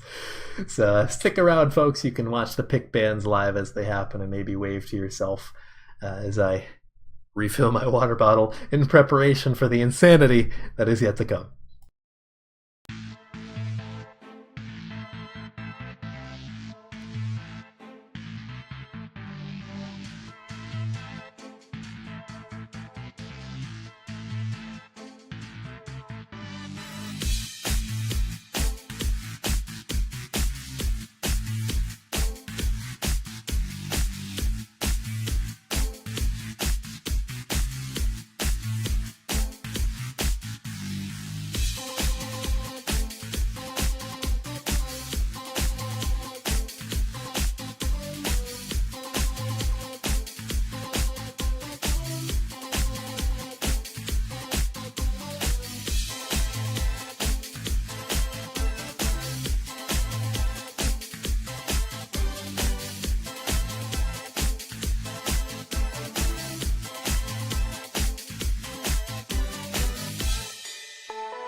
Alright, folks.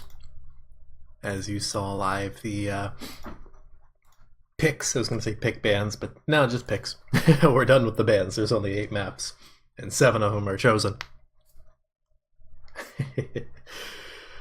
So you can see, Elcon is in the lobby. And there's Legu. One of these players is going to be walking away with 3rd place. The other have a chance to claim their spot as the inaugural champion of HD's Weekly League.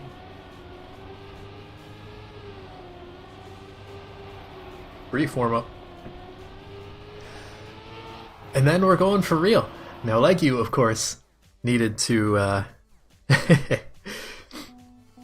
Legu needed to take a brief moment to, recollect himself, regain his composure after the heartbreak that was that water bounce in the preceding loss of speed, whereas Elcon was able to just chill in Twitch chat for a little bit, hang out and wait, tell them to hurry it up. He wanted to play. He wants to win this in a timely manner. Starting off here on Mirage, I believe would have been Legu's pick, based on the higher seed. Elcon currently in lead by just a little bit and will be able to take the first round with 300ths separating them. Winner has to beat Heave twice, well, yeah, that's how it works. Heave earned his spot in the grand finals. Now keep in mind, in the upper bracket, in the early rounds, Legu is the person who took down Heave. Or sorry, who took down Elcon. Oh my god, it is getting late. I'm tired. Legu's the one who defeated Elcon the first time, who sent him down to the lower bracket. And that was a 3-0. But it's Elcon. He's kind of a tempo-based player. He gets scarier and scarier as time goes on. 3 p.m. is late. Man, you try talking for like almost 2 hours now.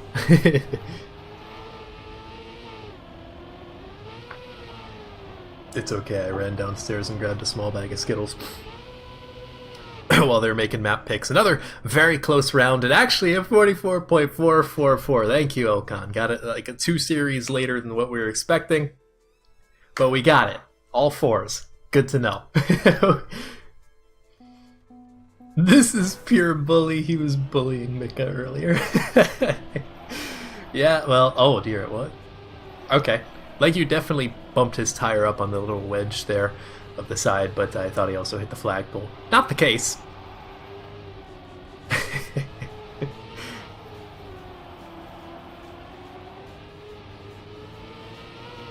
And Elcon is just clean with it. Oh, Legu loses a ton of speed from that as well. Similar problem actually as to what happened on Mixed in the previous series, so he just was facing the wrong way, and the car just decided to like hard stop, kind of like how you land 90 degrees on wood and you just like, you might as well just hit the brakes. Elcon, much less close round that time, with a new lobby best as well, 44.3. I don't remember what the world record is on this. World record is, yes, HD's beating me to it, 44.1. Thank you for that. So we're getting pretty damn close to the world record, or at least Elcon is. Legu has had a couple of good rounds that got closer too, but not the previous round. That was like a 44.9 from him. It's gonna have to just, I don't know, pull out all the stops, take off the training weights, have a Rock Lee moment, whatever you want to call it. It needs to happen. Loses a little bit of speed, but so does Elcon. He bonks the finish, the checkpoint there. But you can see he's already regaining ground on Legu. Legu gets a little bit too much penalty sand there, but stays in the lead for the time being. I don't know if Elcon's going to be able to overtake this time around. That's going to allow Legu to at least have a round to his name here.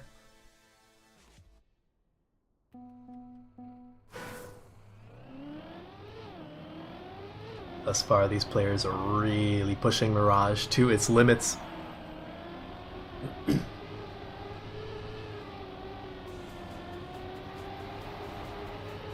Legu currently has a better start.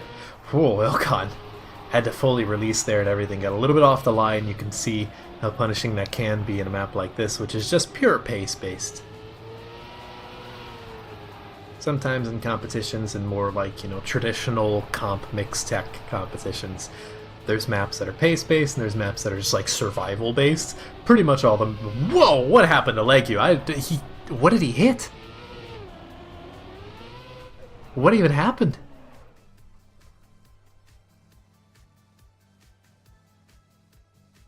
I don't even... There's a sign there? I didn't even see the sign. His car must have been covering it up from Elcon's POV. I'll have to take a look this time around, as we're guaranteed at the very least this round. Elcon currently on 4, just needs 1 more. Legu needs 4 more. He's had the potential to get a couple rounds here and there, but some nasty mistakes have prevented him from getting too much ground here. It was very wide there, but you could see he has a little bit more speed than Elcon. Let's take a look for the sign that Legu may have hit. Okay, I see. He must have hit the flagpole, actually, because that's just before the sign. Legu, however, does have more speed, a little bit of revenge for the previous round. That'll be a 2nd point for him. Honestly, I didn't even see the flagpole the first time around. It kind of blends in with the sign. I thought the sign was too far away to hit. I thought you were talking about one of the small, like, little arrow signs. That was probably after the transition, but no. No, just a flagpole that is the exact same color as the billboard.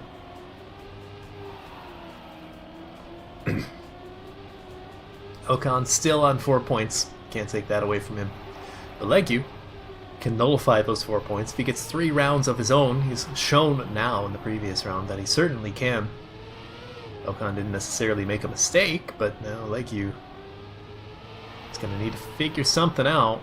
I think he had a bad gear somewhere along the lines because he lost a couple of tenths. Elcon gets dangerously close to that penalty sand. Would have lost a little bit of speed, had to oversteer just slightly. Like you might be able to overtake with better speed, but I'm not sure. He has to steer a little bit too much, and Elcon will be able to take Legu's map pick here of Mirage.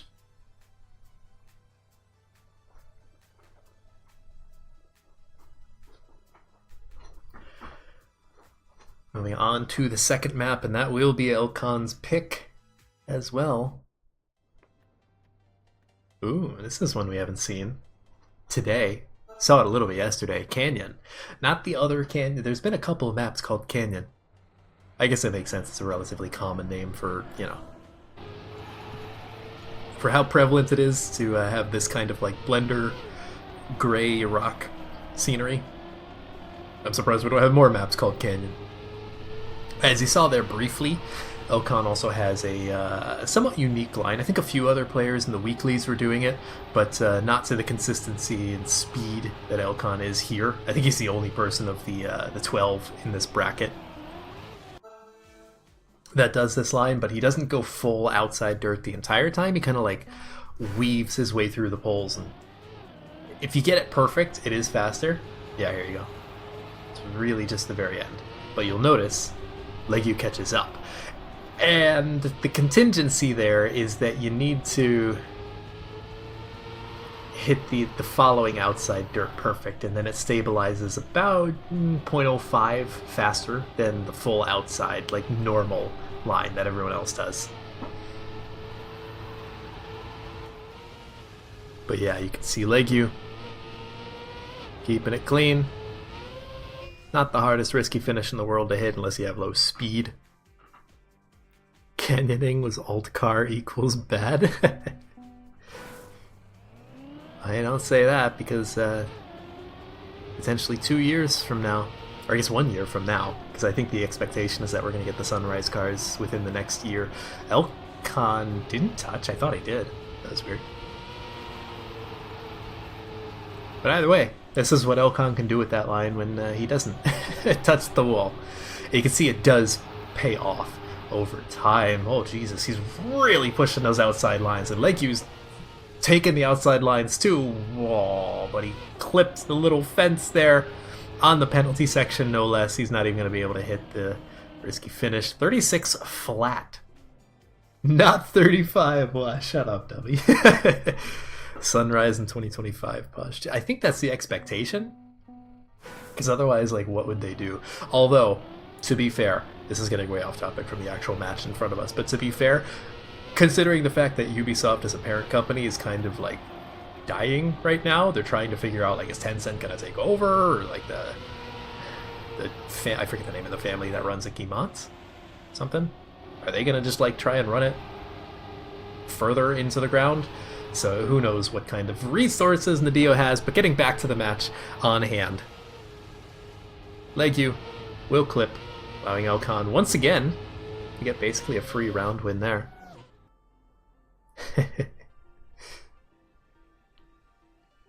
Elkan up 2-1. Legu, as long as he keeps it clean, he absolutely has the opportunity to win some rounds here. I wouldn't say that Elkan is so much faster than him in a mistake-less round that it's hopeless. Carefully avoiding 5th gear too early there, because otherwise you lose it, and with it a bunch of speed.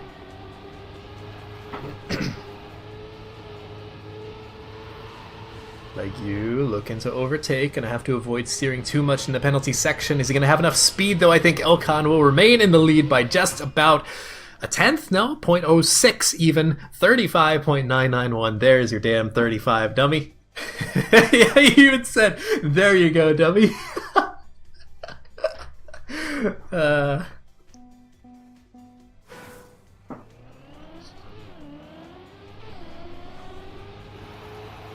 Legu knows he has to push that outside line as well as this outside line, because Elkan's going to do the same.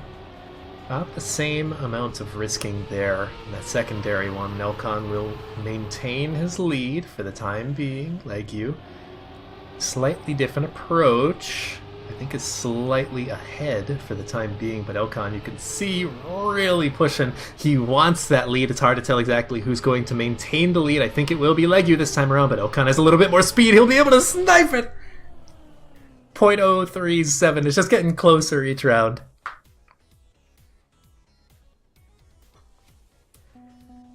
And honestly, sneakily enough, every round has felt so close that you forget that Elkan is now on 4 points. He only needs one more round. Legu must have made a mistake somewhere along the line, because he is trailing quite a bit, and this is probably the worst situation to do it in. Does avoid that 5th gear, crucially. Elkan, I think, had to slow down there briefly. Maybe he was on the wrong line. Legu, though, looking to come back. I'm not sure if there's enough track remaining. I don't think you can rely on a mistake. This might just be Elkan taking a second map in the series. Well, it's not the end of the world, because it's a first of 4 to make your way to the grand finals. It's not looking too good for Legu. I think the number 1 seed coming into this entire bracket might be running out of steam after a tough loss to Heave in the upper bracket finals.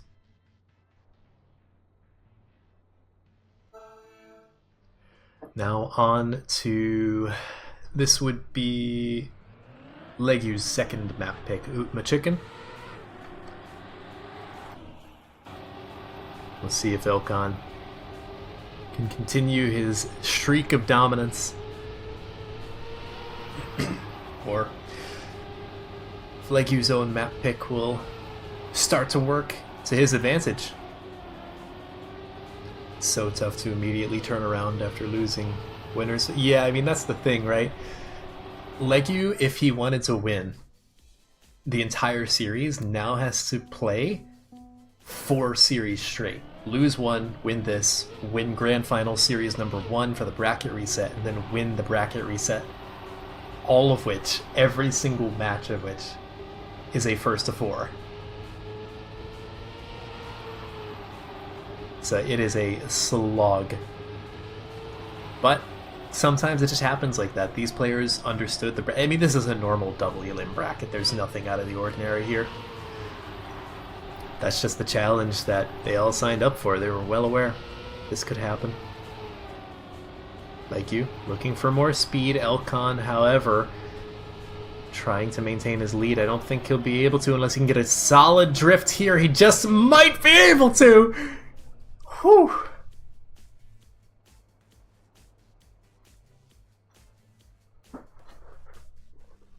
Legu world record here. 44.394. What was that time? 44.6. So still within a second. But, sorry. No, sorry. Within 0.3. A ways away from world record, but still scary fast. Whew, Elcon getting dangerously close to that wall. Legu again going for that inside approach. Even in the winner's bracket finals, Heave was going for the more outside line for the extra speed. And I don't know if Elcon was always doing the outside line or if he just saw that it worked out for Heave well enough and he's like, yeah, I can do that too. Either way, like you, I was going to say, he was really pushing the outside dirt there, and yeah, he pushed it a little bit too hard. That's going to be a second round win for Elcon. Looking to gain his third map win.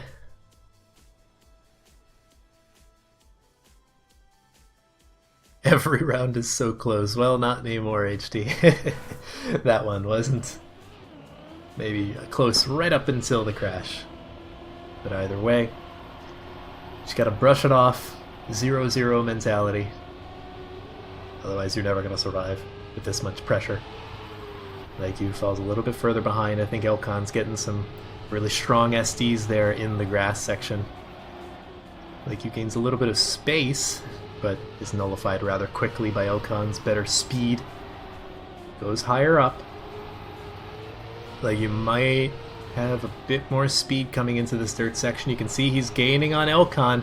He takes the better dirt line. That's what he was trying to do the previous round. It's all going to come down to this drift, and I think Elcon has it once again if he can avoid crashing the finish, which he does. 44.52. Ugh, it's so fast. I don't know what Legu just typed. I know. Elcon has no idea either. He's just like, what the hell?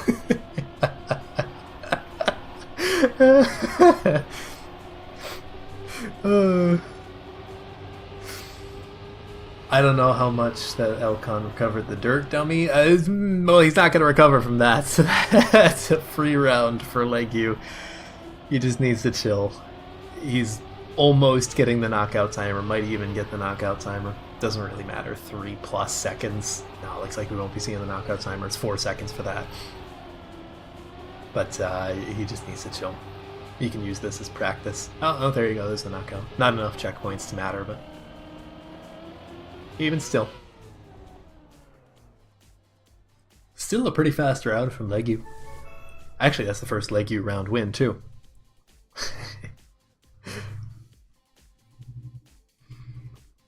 All these close rounds are going to Elcon. I feel like that's what he's good at. Production team, also no French, we confusion. Dummy. This is why I unhit chat. Because the players behave, and it's funny. That's the funny thing. Coming from other esports, primarily Overwatch, in my background, it's kind of iffy as to like whether you can show match chat, but in Trackmania, it's like almost always perfectly fine to just show the chat because it's very wholesome. For whatever drama Trackmania has, it is so tame compared to every other esport out there. Legu gets a touch on the outside wall.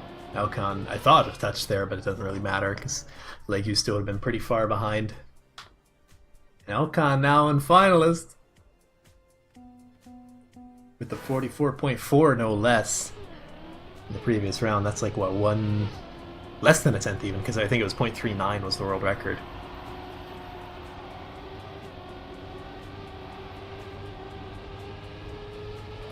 Players neck and neck. Legu certainly starting to feel the pressure, and while this is not series point for Elcon, you don't want to hand him too many more maps. You don't want to hand him any maps really, but I mean, it's too late for the first two. Legu has a solid lead for now. But Elcon is pushing that outside dirt. You can see he has better speed. He's going to be able to get the better drift. He just might, but I think he might have touched brake a little bit too much. It's hard to tell, but Elcon is able to snipe it away just barely. I have no idea what Legu said, but probably son of a bitch or something along those lines. Either way, that's going to be Elcon taking his third map win. Legu still nothing.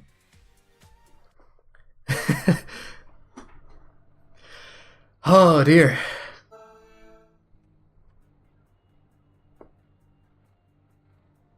Back on to mixed 5. Something tells me Elcon is not going to go for the cut because it wasn't really even consistent. Yeah, no, dummy, I would not hold your breath about the cuts happening here. The stakes are too high. There's literally like what? Let me hold on, I can hold tab and check. Between second and third place, the difference is third place gets $187, second place is $313.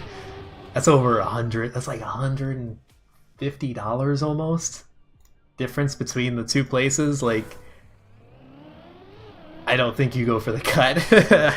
I don't think you go for the cut. I don't know if Elcon is consistent enough with the cut. I don't know if he needs the cut. He could probably just win based on what we're seeing so far with the normal way. As funny as it would be. Oh, thank you. He definitely got to slow down. That or he hard released, but it didn't sound like he hard released.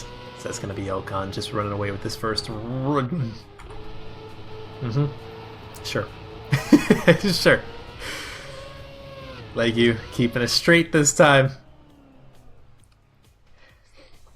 I was saying what was happening at the time, and then it stopped happening. The players write the script, not me. I just read it.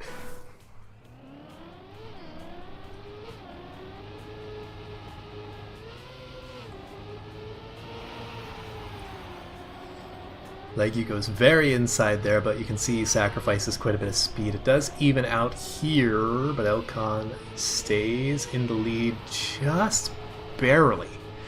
But Legu is within striking distance. No clips this time around. Yet. There's still the NASCAR turn in the water. Elcon does the exact same thing. This is his pick, by the way. This was Elcon's map pick. Legu, not going to have a repeat of the winners bracket finals quite yet. Randomize. You want it next time. I didn't bring it specifically for you, but you were just the person that like ended up needing it the most at GDEX. But yes, I did bring a tinfoil hat. I don't think I still have it anymore. But it was at GDEX. It was actually sitting on the casting table. But by the time we moved to the stage at GDEX, we like turned the camera around and everything, so I think it was hidden behind the monitors. I forget if I actually showed that on broadcast or not. I mentioned it a few times. Mostly about dummy. Either way, Elcon currently in the lead. Close round, but he goes for the far right portion of the finish, which is the safe portion, and Legu did the normal, like, middle left-ish.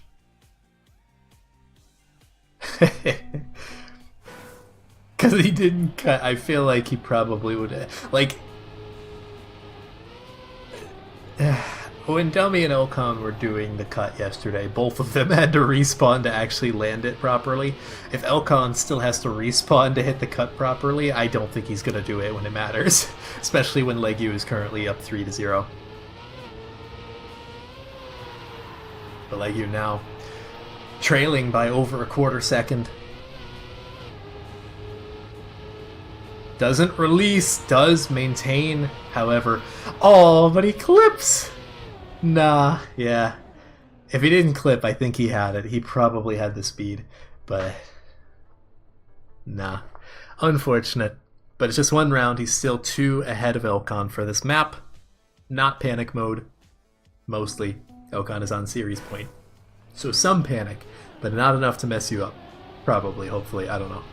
I want a close match.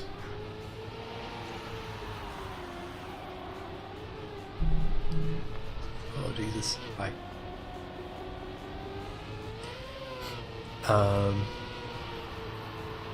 Sorry, text message. Legue currently trailing by less than a tenth, looking to overtake. Not quite able to find the purchase he needs. Elcon doesn't go super inside. Almost clips the right side this time around. Elcon going for the cut, but he fails it. I respect it.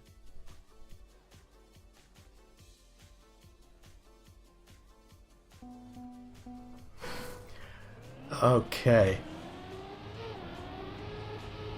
Legue now on finalist.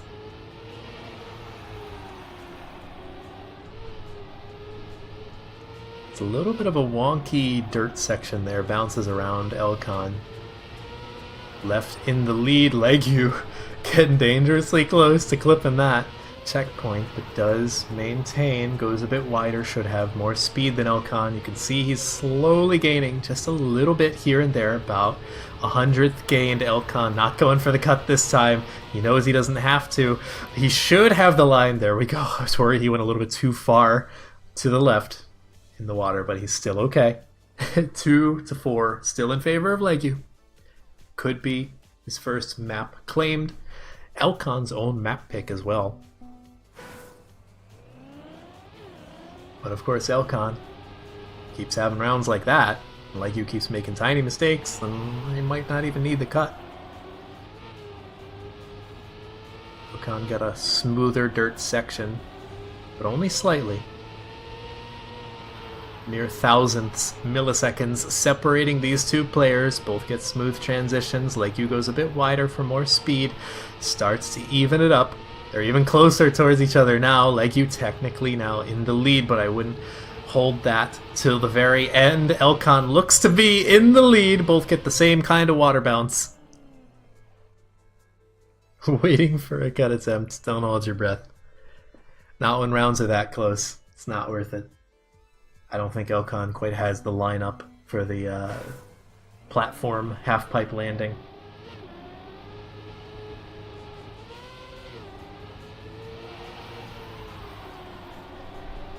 It's always worth it. You could say that because you were already knocked out of the bracket. Legue seems to have just a slight amount more speed. The cars are right next to each other, neck and neck. Legue now takes a slight lead. NASCAR turn section, you can see the release is coming in, but Legue maintains the lead. Elcon, is he going to be able to overtake? I don't think he has enough speed. Never mind, he gets a better water bounce. Oh dear.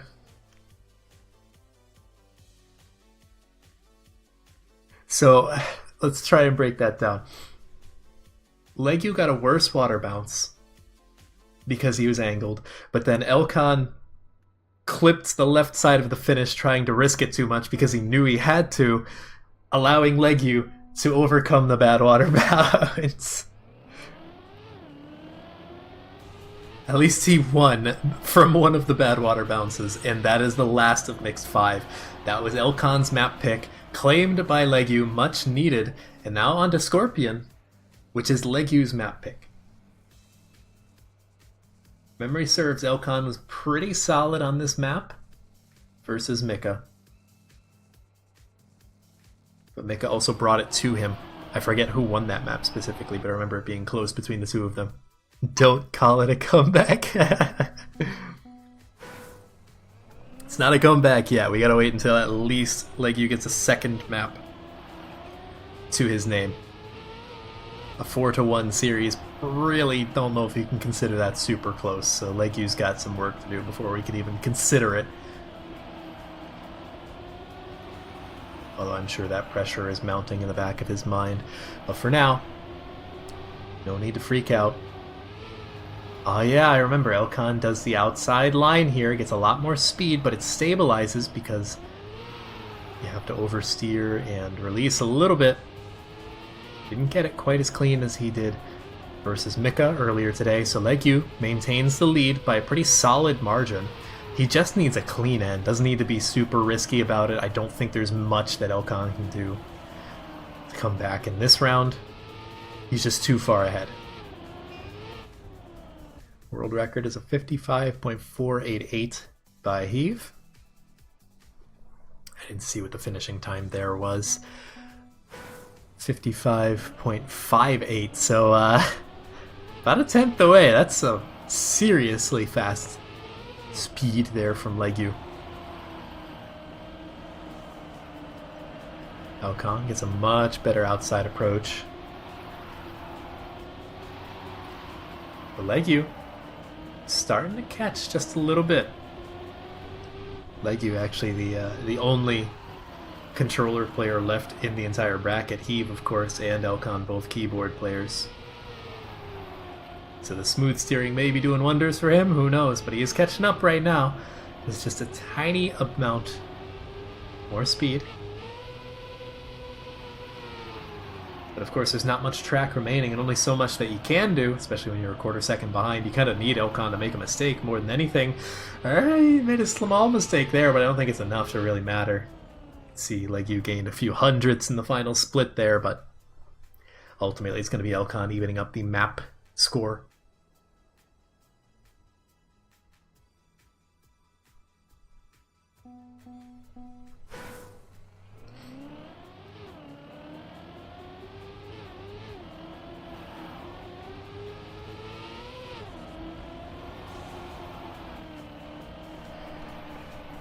Very different approaches to a lot of these lines between these two players.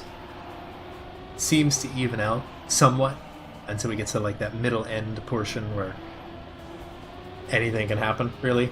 Legu, it's a really nice section there, but has to release quite a bit. Gets a very awkward line. You can see the extra speed from Elcon pays dividends.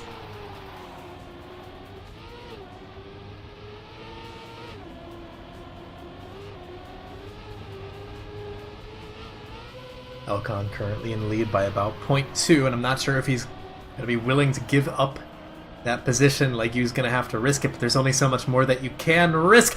Clip from both of them, and Elcon, being the first one to crash, gets the better of it. Heartbreak, I'm sure. I don't know if Legu had cars on or whatever. I don't know if he knew that Elcon clipped, but that's gotta sting. Easy round win if he could have avoided the clip.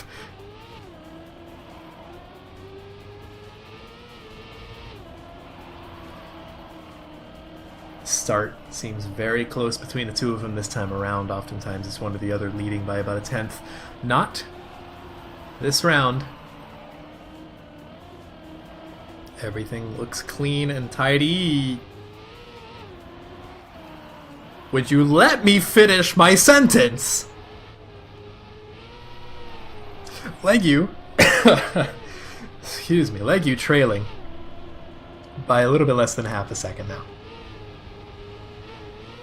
Should be a rather clean round win for Elcon, barring, you know, minuscule amounts of tomfoolery. Once again, he's sending it, but I don't think... Oh, he got close to the clip again, but no.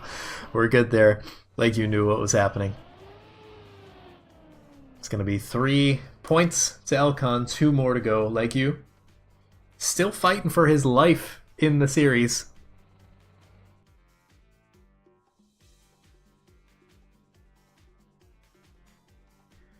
Mental reset, yeah, definitely. Unfortunately, that's all you can do. These players know that they have the pace necessary. Oh dear, that was 2 unfortunate gears. I wanted to wait until that second gear to make sure if Legu was going to salvage it, but yeah. 2 very unfortunate gears there from Legu, and you can see no other mistakes made. Gears on dirt maps, aware.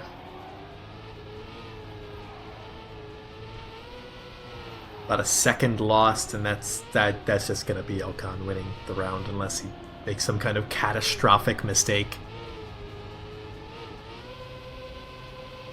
But I mean, 2 bad gears like that back to back is just impossible to recover from. I mean, he's gained back some time. Elcon doing his best to give Legu a chance, but yeah, no, that round was just a wash from the start, unfortunately. Less than close.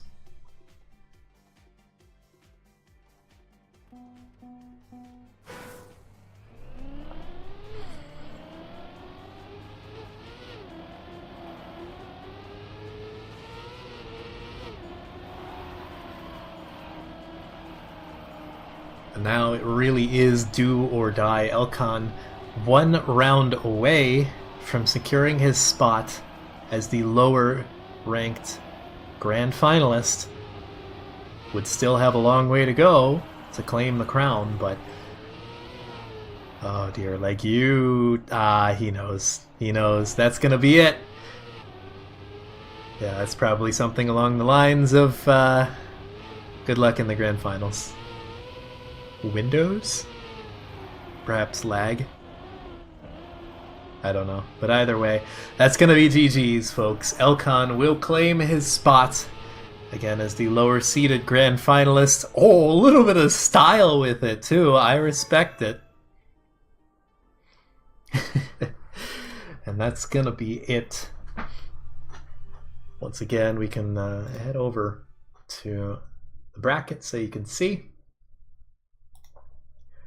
right there as they update the scoreline. Like you got a map in there, and it wasn't even his own map pick, so respect to him.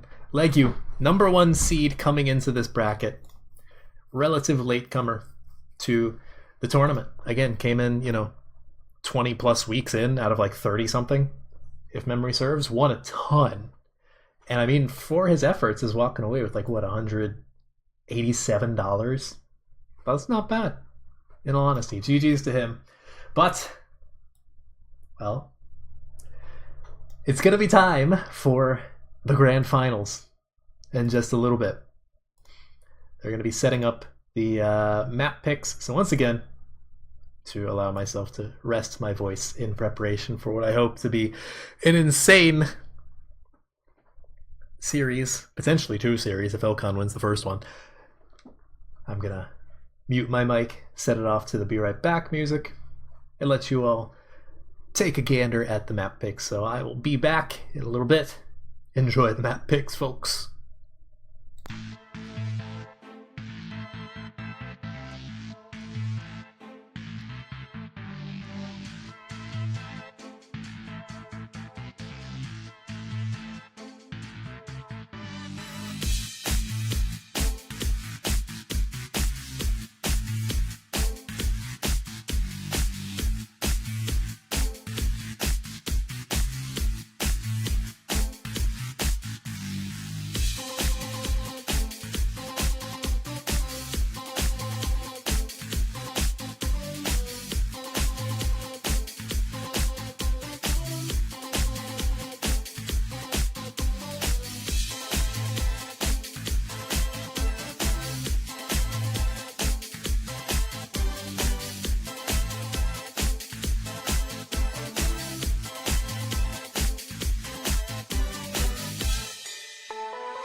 Alright folks, well, we're going to be getting into it in just a quick moment. Let me just join the lobby and we will hop in. Unsurprisingly, I guess, we got Chris Four Seasons as, I believe, the first map pick from Heave. Seems to be the only person who likes this map, but either way, we're going to be seeing it. Just waiting for Heave to join the lobby. Get a little bit of warm up. Might need a quick reset if now's the time to world rank. In the midst of the grand finals, tell me we'll never stop chatting. Either way.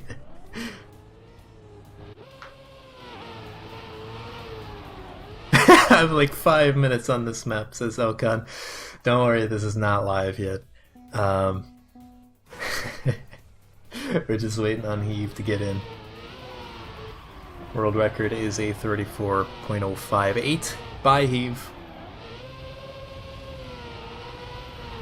He shares, I believe, he at least used to quite a few world records on these maps. Although it might be split now amongst like him and Legu and Elcon. Just waiting on Heave to get into the game.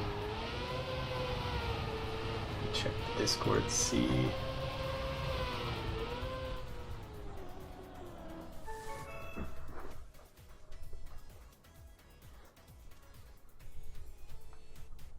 I don't see if Heave said anything about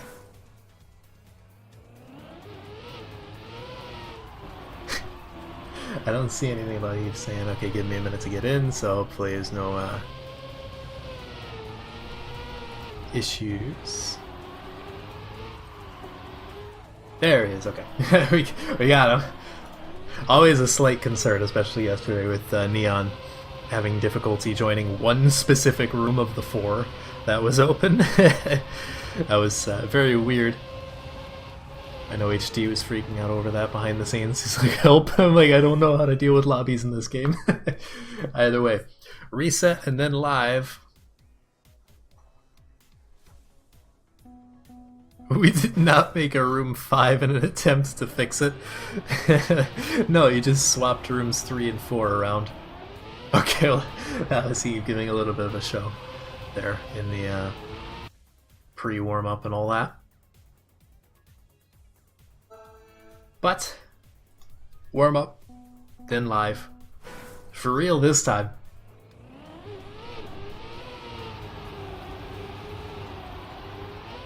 You can see Heave, more than likely going to be the favorite. Only needs to win 4 maps. Elcon needs to win 8 overall. 4 in each series.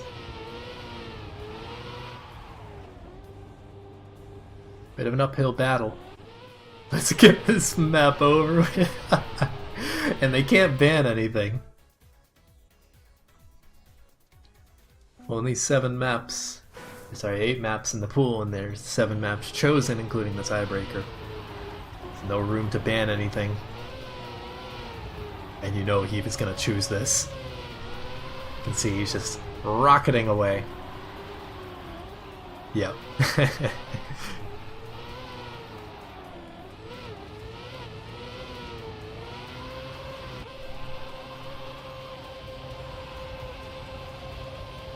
Something tells me the good luck part of the GLHF was more pertinent to Elcon for this map. The have fun happens after we're done here. Buck slide to the finish? I actually have no idea where the checkpoints are.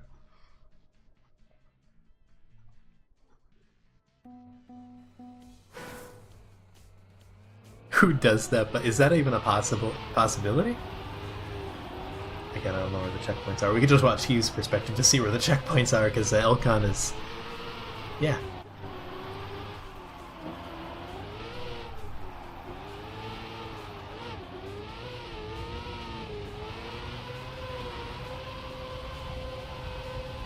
Heave currently about a full second in the lead. Sometimes player... might as well, I guess. Yeah, I guess anyways, the checkpoints are conducive to a potential bug slide cut. Nobody will ever know the amounts because of color axes? I don't even have a 34. Elkan's like, please. This is worse than ice on ice with Mika.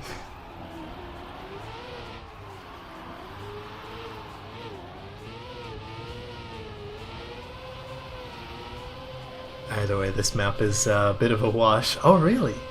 Okay. I didn't know you could do that.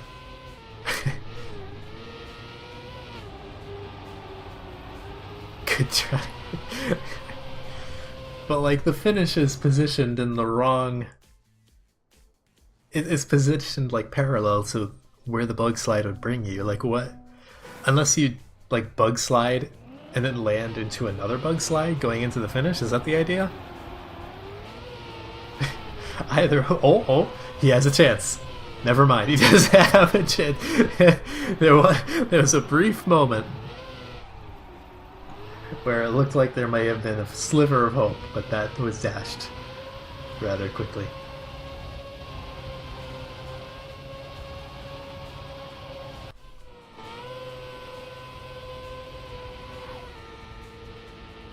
Okay, I guess the angle could work.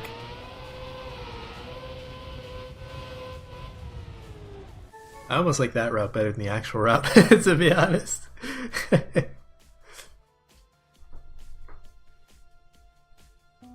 One more round for Heave.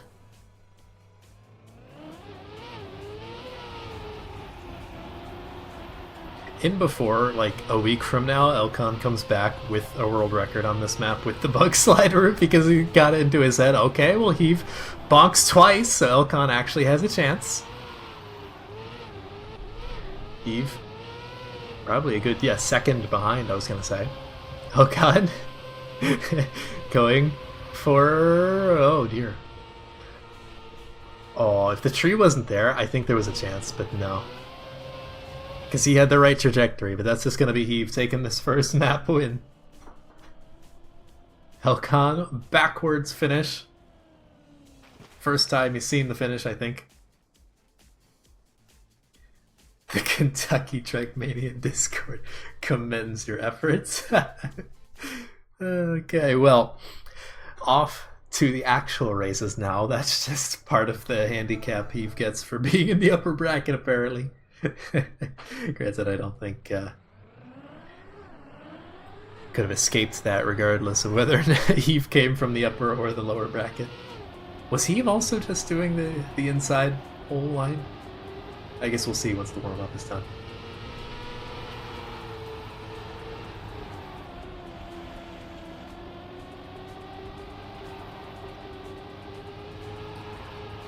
About 5 seconds to go, and then I would say the grand finals kicks off for real. Hopefully less of that.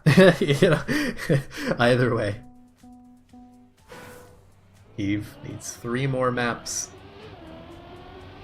Oh yeah, they're both doing it. Okay, okay. Heave just needs 3 more map wins. And he is the champion. But maybe not this round. Elkan gets a freebie. Only fair after, 5 round wins went to Heave previously. No. You've gotta be kidding me. Why would you push that corner? Oh my god.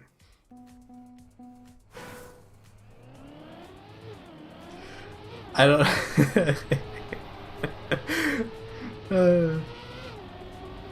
I thought we were gonna get a great perspective of, Elkan just flying into the finish. Instead, we get just bonk, bonk, dead. Respawn.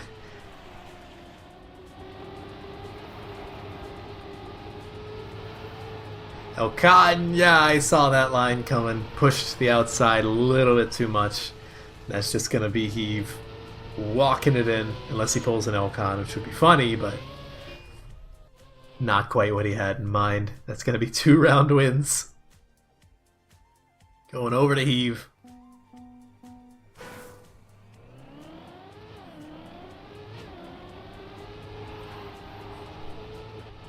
Elkan, not the most ideal of starts in the series all around, but certainly plenty of time to turn it around. This second map isn't even close to being done, let alone the entire series. Heave must have crashed somewhere along the lines, so it's going to be all up to Elkan to just keep it clean. He's got over a second. No reason to risk. Nice and easy. There we go. What maybe should have been, 2-1 in favor of Elkan at the very least. Elkan has that one round to his name now.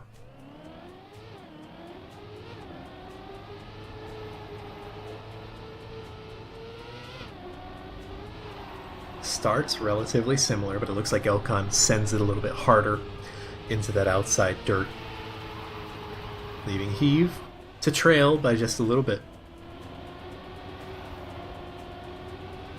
Heave really looking to send that outside dirt, avoids touching the wall, but still trailing by about a tenth. I'm not sure how much track there is remaining. He has a tiny bit more speed, but I don't think it's enough. He's going to have to rely on a mistake from Elkan, but that is not going to happen this time around. Elkan evens up the map, 2-2, and I think we have a series on our hands.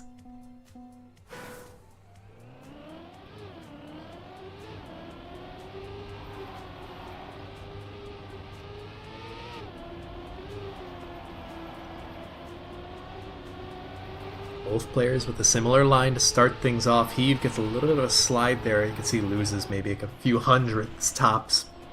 That's still hundredths that he's going to need to gain back. Small break taps there. Whew, Elkan pushing the outside wall there as much as humanly possible. It pays off though. Whew, these corners get dangerously close to the cars, but Elkan able to snap back, retain his lead. That's exactly what he needs. This is Elkan's map pick, mind you. Certainly because we know he wouldn't pick Chris Four Seasons, but really in these series you need to be confident enough to win your own maps and then also steal a couple of your opponents. Can't just rely on only your map picks. Yeah, and Heave is gonna just barely scrape the fence. Lose well more than enough speed to give Elkan the win there. One more round, and the series is all evened up.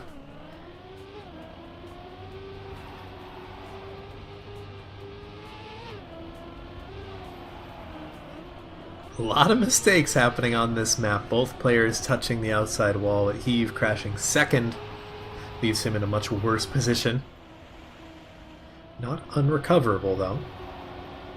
Much closer to the drift. Elkan, it looks like he hit the wall, but I guess not. And it looks like Elkan should be able to claim this map as long as he avoids the walls. He will do just that and hit the correct wall after the finish.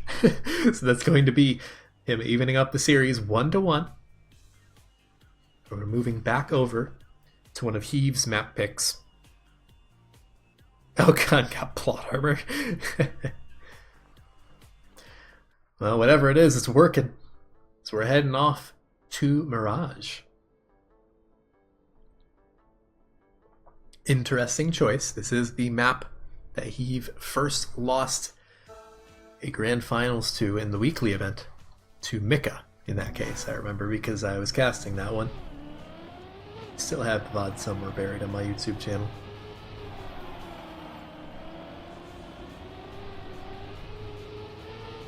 So certainly an interesting pick. Elkan performed really well against Legu on this map, although I forget if Legu won or not. I know it was close at the end.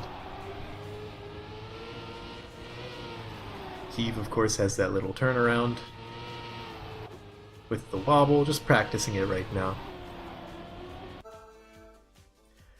But now, it's going to have to avoid those kinds of respawns because this ain't warm-up anymore. No warm-up 2.0 is allowed here. That'll cost you momentum and position in the series. Early Elkan gets a slightly better start, but they are trading blows checkpoint for checkpoint.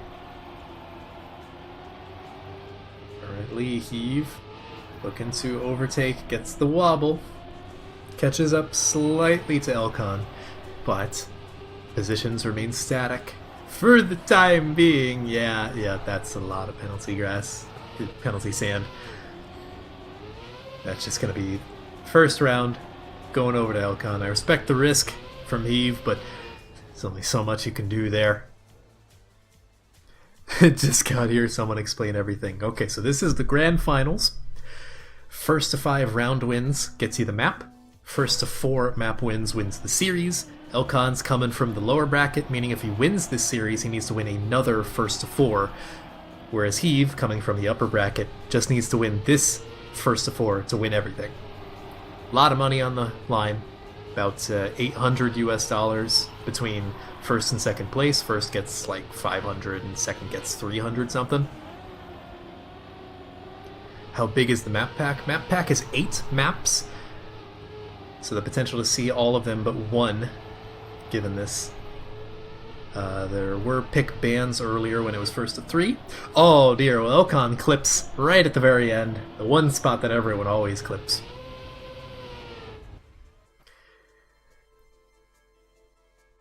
$800 maps? No, 8 maps.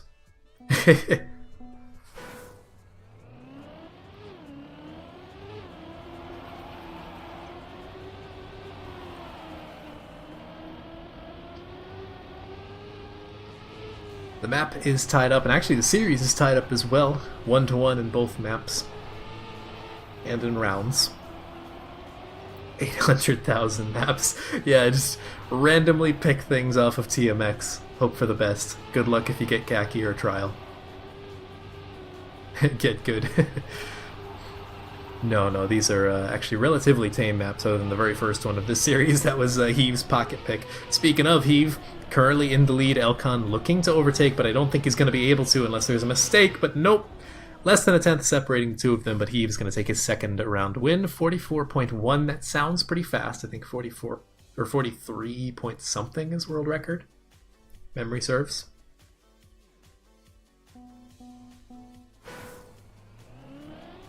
Heave still wants to be called Heave. 44.152 is... So, what you're saying is Heave just drove world record in rounds. Oh dear. Okay, yeah, so Heave is hungry. Probably literally at this point. I mean, it's like, what, 10 o'clock for him now? Going on 11? Who knows if he ate dinner. He's been playing for a while. I guess he had a small break after winning the Winners Bracket Finals. Oh, really? It was by 1,000th that Heave claims the world record. Currently, Heave, once again, in the lead. A little bit of a counter steer in the midair. But it pays off. Chill! 2 world records back to back. Okay, so now the world record is a 44.111. He's feeling it. Okay, yeah, reminder, this is Heave's map pick.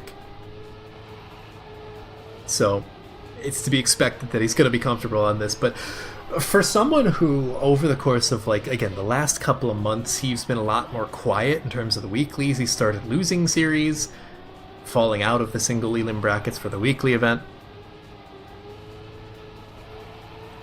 He really came alive here.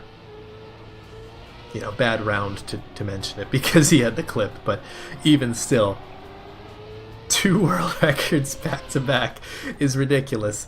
A 44.255. That's not even slow. That's like crazy fast. But by comparison to what we've seen, I wouldn't be shocked if someone pulls out a 43 at this point.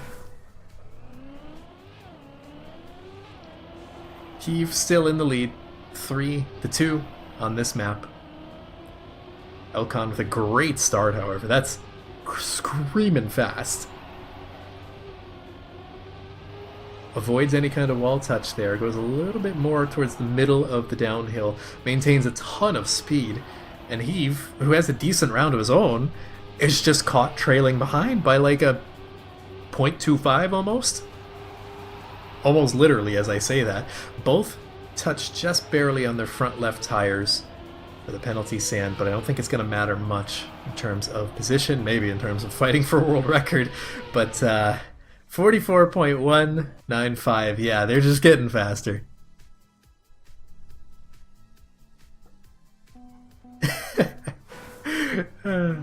Have we seen a time slower than like a 44.2 on this series for this map? I feel like we have not. Heave now taking the lead, but only slightly. And Elkan seems to get better downhills, although I say that, and they're just about even. Heave with a little bit of a wobble helps him turn much more cleanly, regain traction a lot faster. Elkan, you can see, getting kind of wobbly, has to take the wider approach. He might be able to catch up a little bit, but I don't think he's going to be able to overtake. Heave is on one hell of a run, but I don't think it's going to be quite world record, probably within a tenth or so. Yeah, within a tenth or so. Oh, Christ. Okay, Heave, 4-3 here on Mirage. His own map pick, looking to go up 2 maps. Elkan's 1, and Elkan with an early touch, not the most catastrophic crash in the world. You can see he's already able to lessen the gap. It's probably about 0.15, give or take. Okay, even 0.1 exactly. Not too shabby. That does mean that Heave can't rest on his laurels. Bit of an awkward gear there, and another wall touch. Elkan knows it's over, at least for this map. Knockout is in effect. I don't think there's enough checkpoints to really matter. Oh, there is, okay. That time would be a 44.4. That's far and away the slowest time. But Heave is going to go up in the series. 2 more map wins, and that's it. Elkan needs 3 more just to initiate a bracket reset.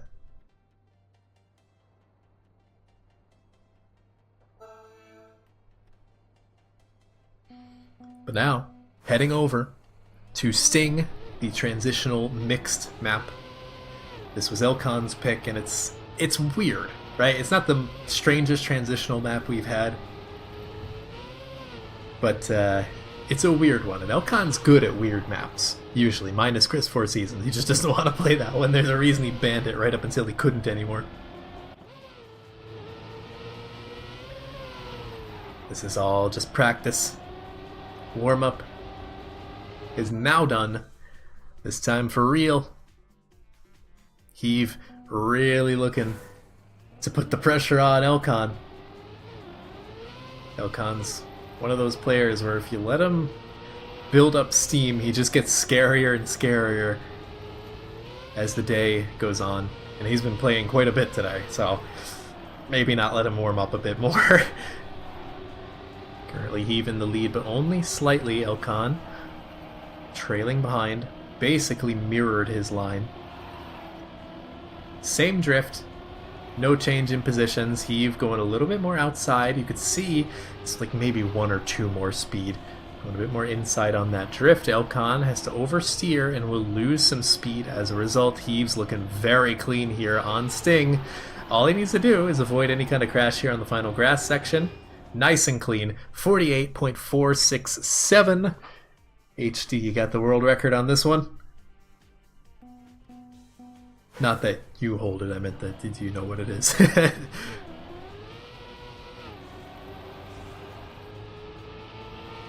48.338. Okay, so we're starting off with a pretty big statement from Heave, you know, just casually within about a tenth of world record. Heave gets a little bit of a weird turn there, had to release or something. So Elkan given just a little bit of purchase. I don't know where he found that extra speed through the drift, but he did.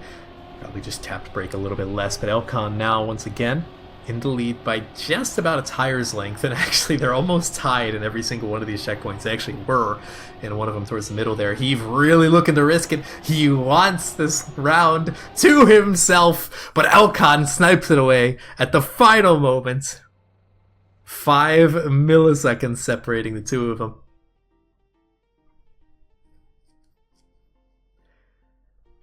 Elkan very much does not want to let this series slip away from him.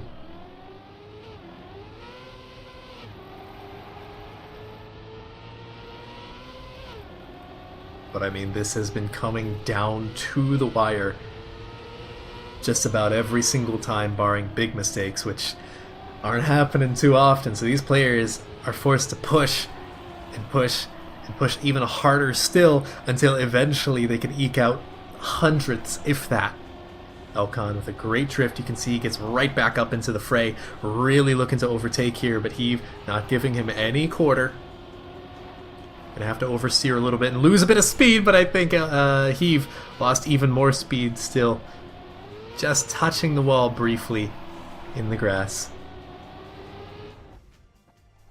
That's going to be a little bit less of a climactic ending.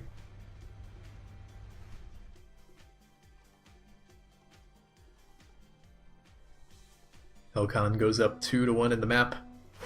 The opposite of the map scores so far.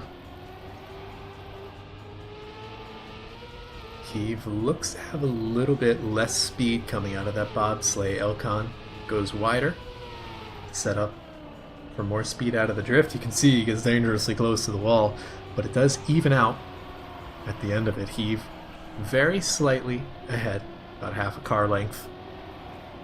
Elkan not giving up, however. Every single drift, it feels like he gains just a little bit.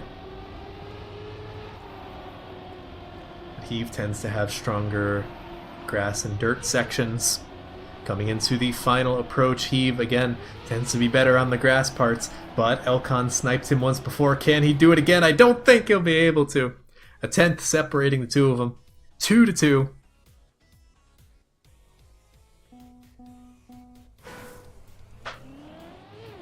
The 48.4, I believe it was point 33 was the world record, so less than a tenth away. Elkan with a little bit more braking there, but it doesn't matter because the wall did the braking for Heave. Elkan potentially gifted a free round on a silver platter as he hunts for the gold medal. Both players going extremely tight on the turns. Elkan, again, with these outside dirts, always gets extremely close to the wall, but somehow avoids any kind of acceleration penalty. Heave not quite able to close the gap, and I don't think Elkan's going to be crashing anytime soon.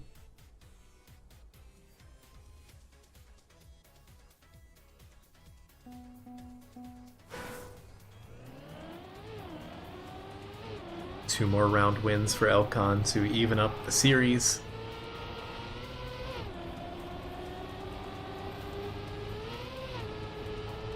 You can see the differences in these players' lines. As long as it's all clean, Heave gets a little bit of airtime there, drifting on the downhill curve. So you can see he loses about a car length, give or take, to Elkan.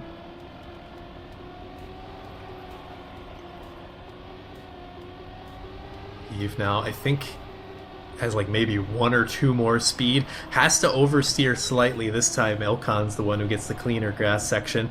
Oh dear, yeah, and he knew he had to risk it. I don't think Elkan had the best entry into the grass, but it doesn't quite matter when you have a full respawn. Elkan now on 4 points. Just needs 1 more. With a, oh dear, that is within like what? A little more than 100th?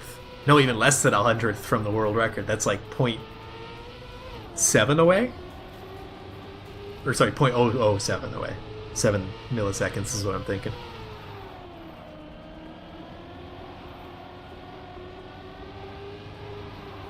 Elkan probably claiming second place in the world right there on the leaderboards. Certainly hunting for more than that in this series. Has a lot of speed coming out of these drifts. You can see he overtakes Heave. Both have to oversteer about the same amount. So Heave now really has to send it in this final grass section, but I think Elkan is doing the exact same line. There's only so much that you can gain. That's going to be Elkan taking his second map. Evens up the series. God, I love it when it's not a blowout.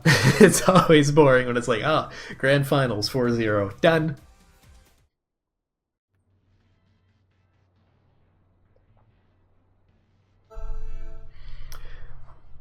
Back over to a heave map pick.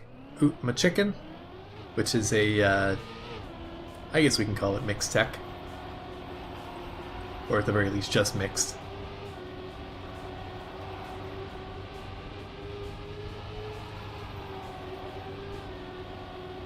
Based on actually both of their matches with Legu on this map, both Heave and Elcon have about the same line on this map, so I'm very curious to see. I get the feeling that they're just going to have to send it, unless one of them is going to pull out a different line, but I don't know if that's the case. They found a lot of success versus Legu with taking the wider approaches into these dirt turns and whatnot. Elcon goes a little bit more inside into that dirt turn. You can see it loses him a little bit of speed, but he goes further inside on that drift, so it evens out, give or take. He's still in the lead by a little bit. He goes a little bit wider as well. It's certainly riskier. The speed evens up those kinds of sharp turns, however. Neck and neck are the players. Elcon getting dangerously close to clipping there, and never mind. A little bit of a bad angle.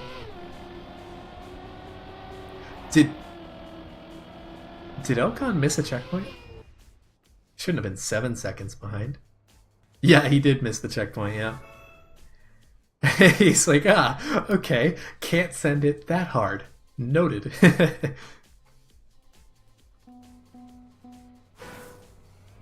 I guess I can't be surprised. The lines of these players are just absurd. So I could see how in some of those turns, because the checkpoints aren't like the extended ones, they're just... Oh dear, okay, yeah, well, Elcon pushed the corner a little bit too much that time. The plot armor wore off as he just goes flying off into the sunset. And I wouldn't be shocked if the knockout timer... No, it seems to be stable for now. About 3.5 seconds. So he can just kind of chill. Not taking the outside dirt too aggressively. Nothing that Elcon can do there. It's just a free point for Heave. Plot armor on cooldown. Oh god, I'm trying to avoid making too many MMO jokes. That's the genre that I grew up on.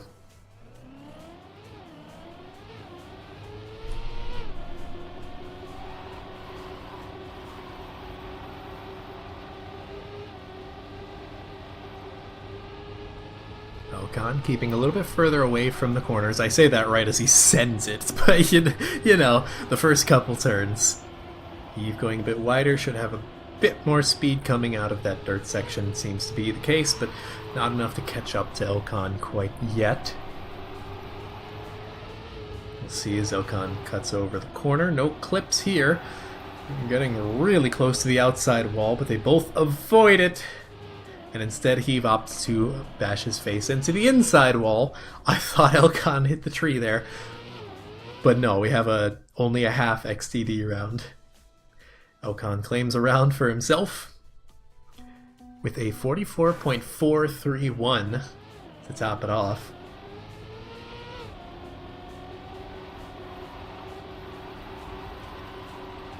And Elcon just PB'd in rounds, according to Dummy, with the world record being less than a tenth away, about 400ths, give or take, from the looks of it. Both have about the same line. I think Elcon has a tiny bit more speed, but it's almost impossible to tell. He certainly goes more inside in that first plastic approach. Heave left trailing behind by about a tenth. It's all gonna come down to the outside dirt is what I was gonna say, but it all comes down to that clip, as it turns out.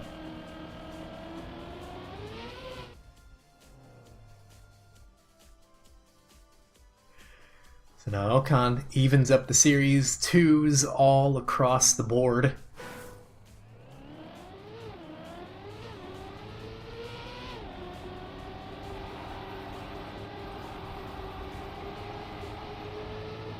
Ooh, Heave. pressure is now on. Whew, again, and Elkan, the one time he risks that line, gets punished for it. That's probably just going to be a free third point there for Heave. Elkan can certainly try and catch up and hope for a mistake, but I mean, Heave does not have to risk whatsoever.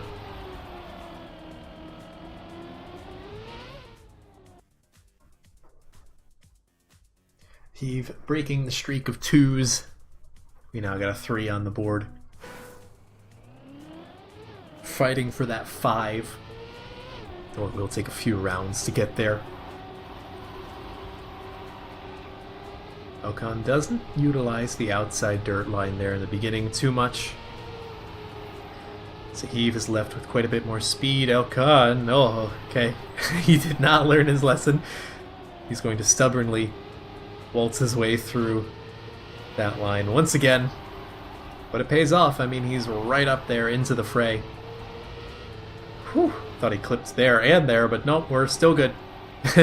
Heave gets the better outside dirt line, though. It's going to come down to this drift. I think they both got about the same. Elkan maybe tapped brake one too many times, so that's going to be Heave once again.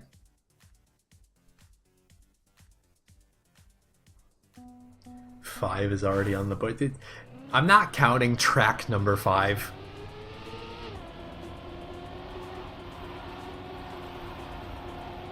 I mean the score line. Either way, that was Elkan touching the wall, and I think that's going to be Heave getting his 3rd map win, barring something crazy. We're just going to stick on Heave's perspective because this round entirely hinges on just him. He needs to make a mistake because Elkan ain't gaining that much time through good driving alone.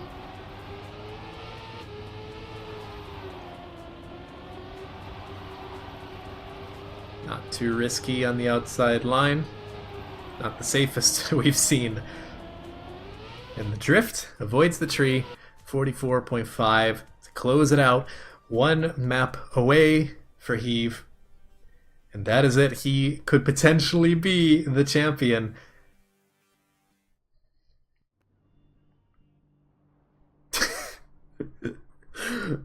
But we are going over to Elkan's map pick. Pipe Phobia. I believe he has the world record here. Very much up in his wheelhouse.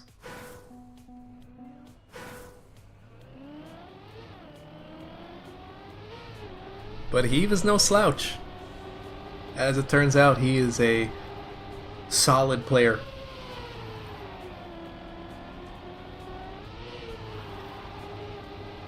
Elkan, if he does claim his final map pick of the series, the tiebreaker, as Dummy confirmed, will be going over to Scorpion, one of the other dirt maps, not chosen by either of the players, but rather by HD himself, as a whole sequence of how to decide the tiebreaker and priority based on what's been played recently and what was chosen and yada yada.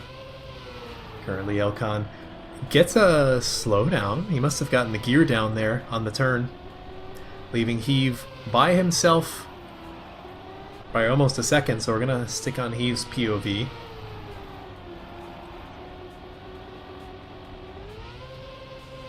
Unless we notice that Elkan starts gaining a lot of time, but it doesn't seem to be the case. It's stabilized around 7 to 8 tenths behind. Heave just needs to get this final section clean, the risky finish, as it were. Same finish line, but not having to go up and down the hills of plastic. That was a 43.928, about 2 tenths, give or take, away from world record, if I'm not mistaken. Yeah, 43.708 is the world record. Heave doesn't quite get the slow down this time, but he does get well acquainted with the wall. That's going to be another free round win.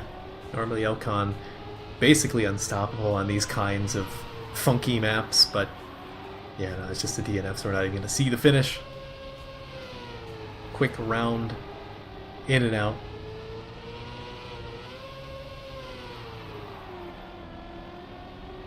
You have to worry.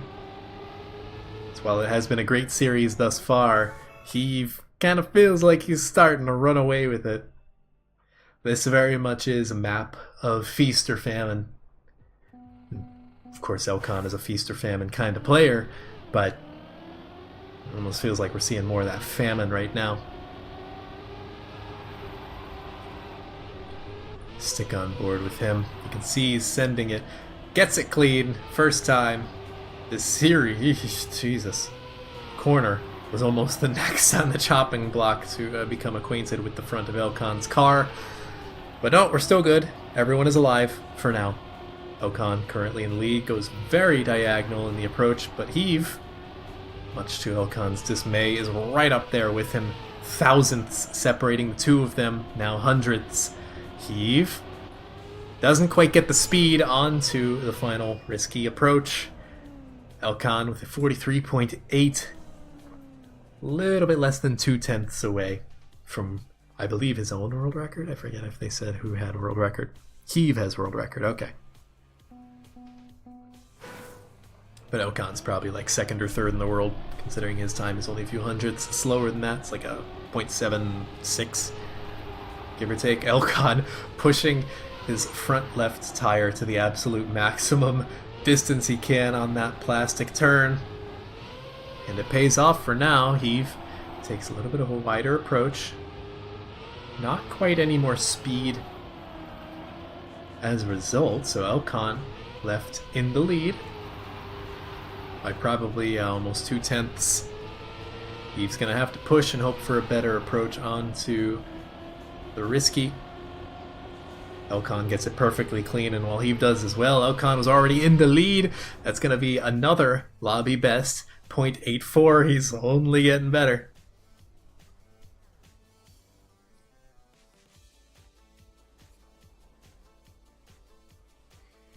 Tied up in the map, 2-2. Remember, folks, the first of 5, so we still have, at the very least, 3 rounds remaining, with potential of quite a few more. Oh, Heave did the same mistake Elcon did a couple rounds ago. Elcon now potentially going to be able to initiate knockout. Even if that's not the case, he can take it easy. Free round win, basically. No reason to risk. I don't know if that that sentence is in Elcon's vocabulary, but he's certainly not risking as hard as he normally does. Nice and steady. There's the knockout timer in effect. Too late to actually see it go off, but you know, all's well that ends well.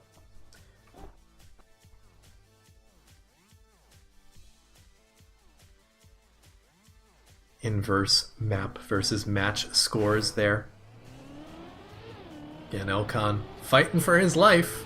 Heave needs 3 more rounds and that's it. He just wins. Elcon needs 2 more rounds and then a whole nother map.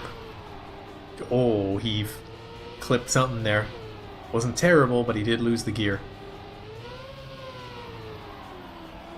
And again, Elcon needs this. He needs to win this series to initiate the bracket reset. And then, it's all for keeps. Both players would just need to win that series to close it off. Elcon just needs to take this risky fin. Nice and clean, beautiful approach. 0.92, not the fastest time we've seen, but more than fast enough. Now on that 4 out of 5 points he needs. Keep in mind this is also Elcon's map pick, although Heave has the world record on it. Heave didn't choose it, and Heave clips his tire almost immediately. Elcon should be seeing that reflected in the splits in just a moment, assuming he plays with HUD on. So Heave needs to hope for a mistake.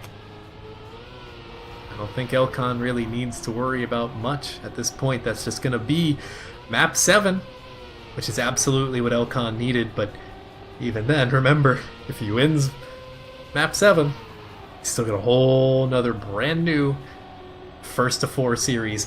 Oh, don't fail the risky now. That's like the one thing. But no, that will be Map 7 guaranteed. It is Scorpion as well. I don't know who would theoretically have the advantage on Scorpion, but I guess we're gonna find out. It either ends here or just begins the bracket reset. Both of these players are fighting for, again, approximately $200, maybe $150 difference between their prize money, and of course the glory of being that inaugural champion of HD's league. World record is a 55.488 by Heave. Elcon's really not that far behind, less than a tenth away in terms of PB. Warm-up is done. Final map of the normal Grand Finals series underway. Elcon looks like he had a little bit of a weird start there with some penalty grass. So Heave take a short lead. Elcon looking to catch back up. Still trailing by about half a car length, maybe a little bit less now. Heave had to oversteer slightly. Whew. The wall is beckoning to Elcon, but for now he does not answer back.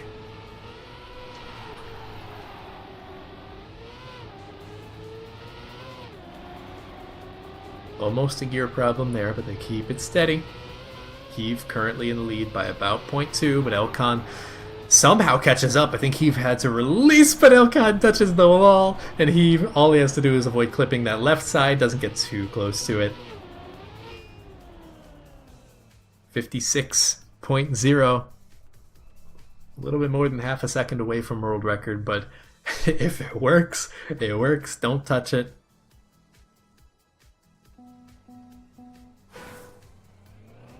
These maps look simple but have complex lines. Yeah, these aren't the more like stereotypical comp mix tech maps that you'd see. These were just like, I don't exactly know where HD found them. I think it was Dan on the Moon and Dummy who found them primarily, from what I understand. Primarily just off of TMX. Heave taking quite a bit of penalty sand there. Had to release a little bit so you could see Elcon going a little bit further up. Elcon has a lot of speed, maintains a good amount of smoothness through that, like a whiplash almost, from the outside dirt. It's one of the only people that goes for it consistently. Heave had to release, meaning he will trail behind Elcon in the lead, but Heave looking to overtake. Elcon's not going to clip, however, and that's going to be evening up the scoreline 1-1.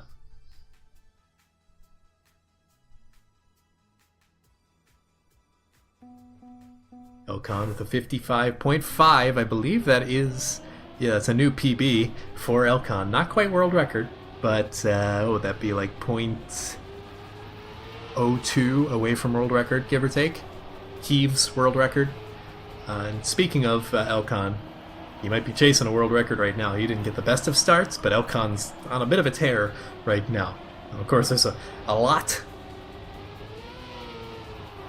of potential for this line to go awry, but it doesn't seem to be the case. Oh dear, the wall. Bit of a gear right there, but Heave, I think, got much the same issue. He is still about half a second behind. Elcon keeps it clean on the outside, should be able to avoid the clip. Heave loses the gear on the uphill, but it doesn't matter. Anyways, Elcon's going to claim yet another round win. 2-1. 3 more for him to initiate the bracket reset. With, yeah, that's a new world record, by the way. By about 0.07, too. So, that's pretty gnarly. Oh, world record in the crash. A tale as old as time. He didn't fall too far behind, but he ain't getting another world record back to back. I'll tell you that much. Heave's turn. World record right now, Heave. Do it. Elcon there, you can see he had to release quite a bit to salvage His line, oh, that corner of the rally wall is getting dangerously close to Elkan every single time. Eve just needs to avoid touching the wall. It looked like he did for a second, but no, we're all good. Oh dear. A little bit of an awkward uphill into a small clip, so that's going to be a Heave evening up the scores once again. 2-2. These players could not be closer together, and I'd almost be heartbroken if it does end here with no bracket reset, but I'm sure Heave would love to just get the hell out. Round 9 incoming. I mean, at this point, I would believe it. Where is Heave? He is right behind Elkan. I just didn't see him because their cars are right on top of each other. Elkan had to oversteer a little bit. I think maybe took a little bit of penalty sand, so he lost some speed. He's going to gain a lot of that back here. Oh, okay. Had to abandon a little bit of the outside line. Does gain a bit of speed. Might be able to get it down to about 0.2 behind Heave. No, remains about 0.3.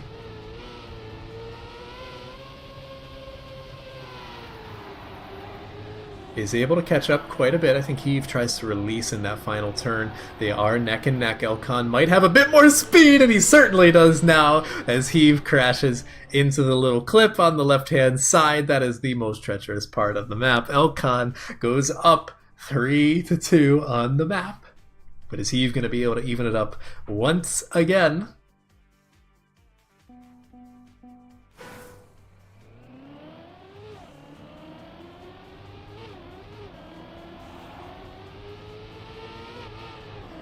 Elkan, I think it's an early gear there, a little bit more speed alongside it, but Heave takes the outside dirt. You can see it all evens out, give or take.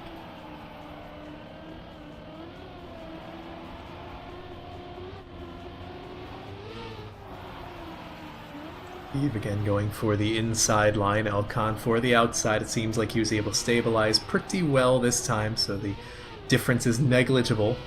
Let's take a look at Heave here. He said he gets a bad landing every single time, so we'll have to see. Looks like he got a decent landing that time around. Yeah, but the back tire decided to say hello to the wall.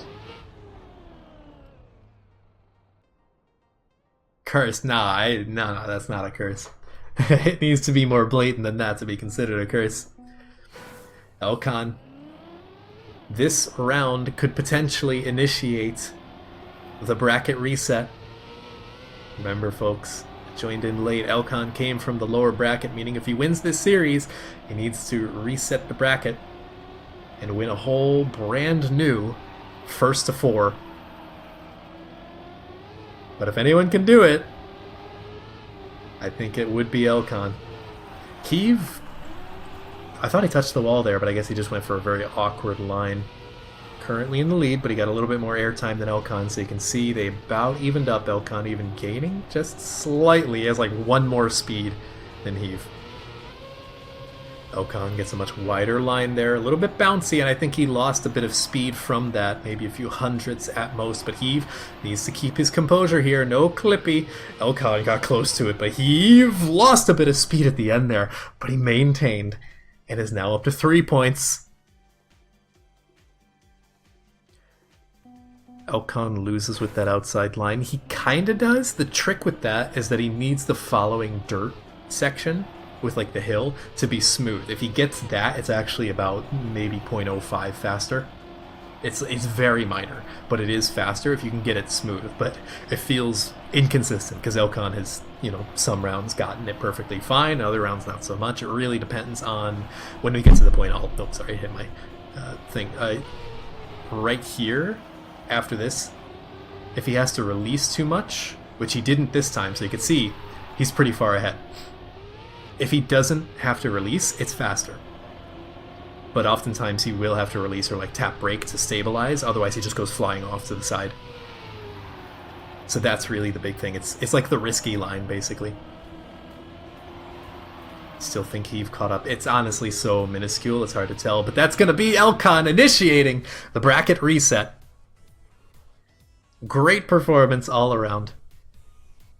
Not quite round 9, but Round 8's not too shabby. They are gonna have to go back to do the map pick bands, keep in mind. Don't mind this, they're gonna do, or not, sorry, not pick bands, just picks. So let's send it over to the Discord. HD is going to be setting up the pick bands. I'm gonna allow my voice to rest up for the few minutes while they do that. So enjoy the pick bands in the meantime.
Alright, folks, well, the pick bands, or picks, I guess, were given. It's basically the same thing. I think the main difference is no Scorpion, and this time it's mix 5. 5 more chances to cut. Yeah, well, unsurprisingly, with this much money on the line, Heave is of course going to choose his pocket pick, I suppose. Warm up just about done. Here we go. This map is probably not going to be quite as entertaining, I guess, depending on your perspective of what entertaining is. But it's more or less going to be a free win, a free map win for Heave.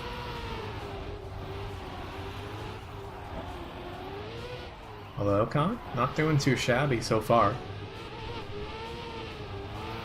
Keeping up much better with Heave, but he's going for the cut. If the trees did not have collision, I think that would be a really good trajectory. But yeah, that's gonna be Heave.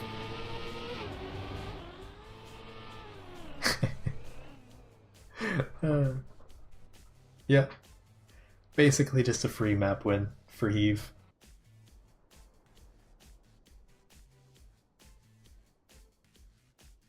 Just a jump without the bug slide? I feel like you wouldn't have enough speed without the bug slide.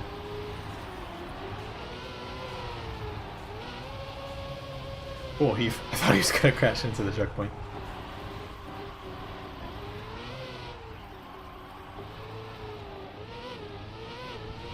What? Well, we know Heave is gonna take the normal way.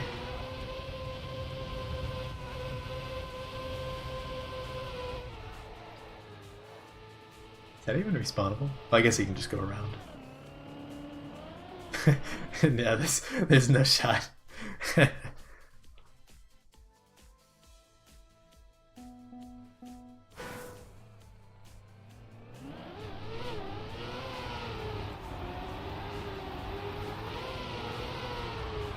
Oh, heave. Never mind, he's catching up. I don't even know if Elkan's paying attention to that. Oh, Elkan has a chance. A serious chance. 1 round win. He's going for it, he knows. With the knockout engaged and everything. Heave very much in the mud. Elkan knows when he has a chance.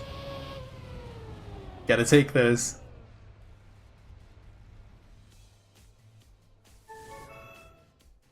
That's almost PB, says Elkan.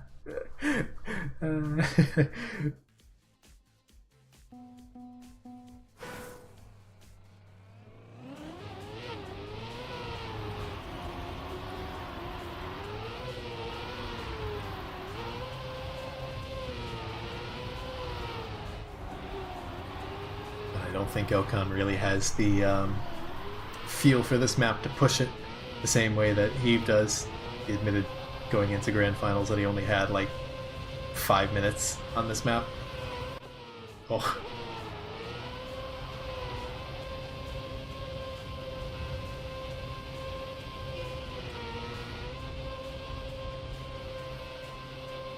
.8's coming out from Heave, and Elkan even said he doesn't even have a PB of 34 at all, so just killing time. Unfortunately, it's less.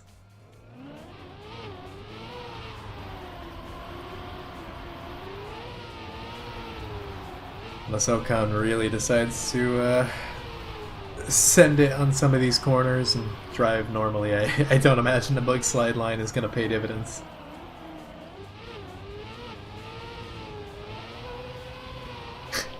Testing cut setups, I mean, ideally you do that before the event.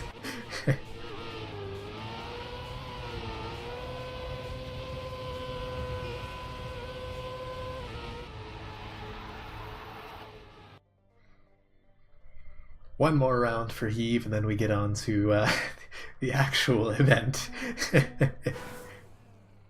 34.3 actually coming out from Heave as well. That's pretty darn fast. I don't remember what world record is, but imagine there being a secret finish in that rock. Yeah, something tells me that's not the case. Although there was at least one track of the day where some guy did that and people found it. But he did it so like he could get Div 1 in his own track. I remember that was like a big controversy at the time. People were not happy about it. But then they found it like halfway through the qualifier. I don't even know if the person ended up getting his own Div 1.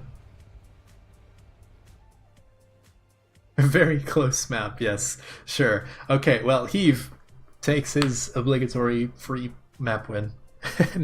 He only needs 3 more, but he's got to earn those. Elkan isn't going to give him those on a silver platter. Back over to Canyon. This one's Elkan's map pick.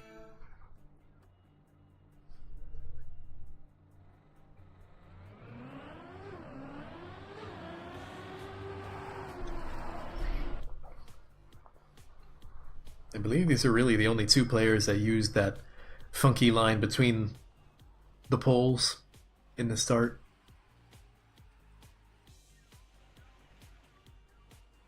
About 10 more seconds, folks, then the actual action will start.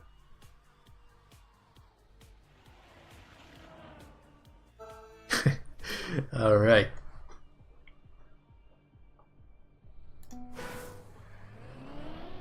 Heave, of course, only needs 3 more maps.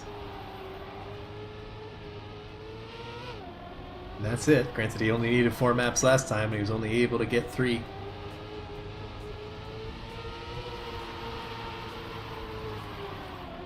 Elkan now has been playing for, what, 4 rounds straight?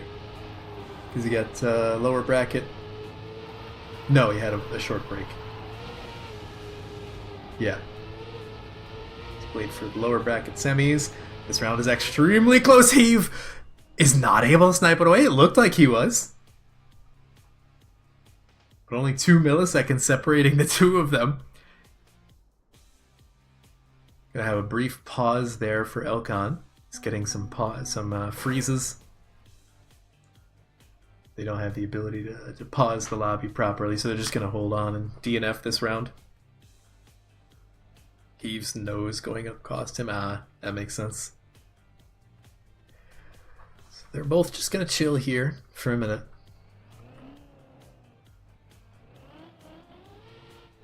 Why are your opponents having issues?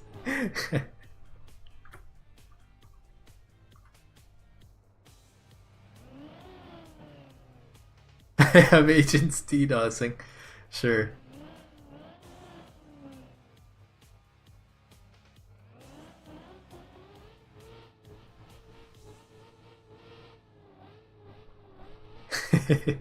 Well, if you have a paid version of the game, you can check out the campaign yourself and try and beat these guys' PBs. If you're not getting within 0.2, 0.3 of the world record, then you could not stand up to these guys with rounds. Classic Crope taking 12 gigabytes of RAM. Holy. But they both DNF. Round essentially reset. Oh, Heave gets a little bit too well acquainted with the poles there in the start, so that's going to be another quick round for Elcon, more than likely, barring some kind of mistake.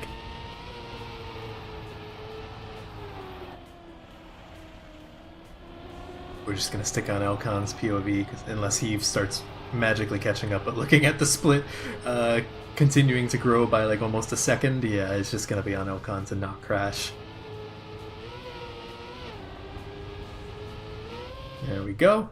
Round win, a little bit less close than the previous one. What's world record on this one? I don't know. HD, what's the world record on this one? 35.9 something. So that was pretty fast. 35.944. Yeah, okay, so that was about a tenth away from world record.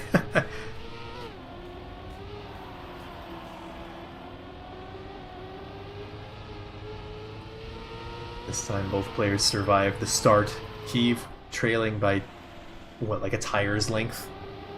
Maybe a little bit more now. Bit of an awkward line, yeah. Too much speed coming into that. Elcon just needs to walk it in. Don't need to be fast. Don't need to be world record.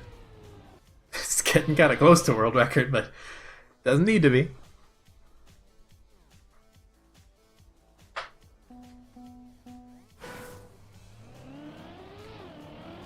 Elcon leads 3-0. Yeah, I saw that. The corner of my eye. Heave with another touch on the pole there. It's going to cost him yet another round. Elcon is having a pretty easy time on his own map pick, which I guess is a little bit of retribution for the previous one.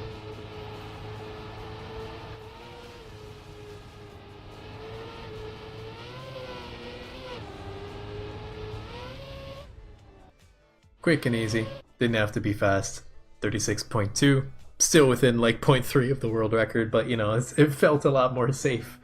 Elcon just needs one more, and the series is effectively evened up.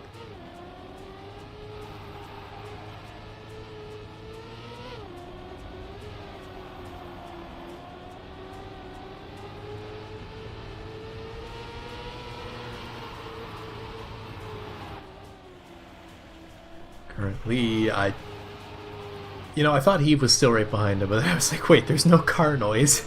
So, I don't know what's happened with Heave on this map, but I guess he just doesn't like it. Elcon gets effectively, like, what, 4 free rounds? More or less. There was one close one where they're like 2 milliseconds apart. But, yeah, no, it's 2 quick maps. 0-0, first to 3. Let's go.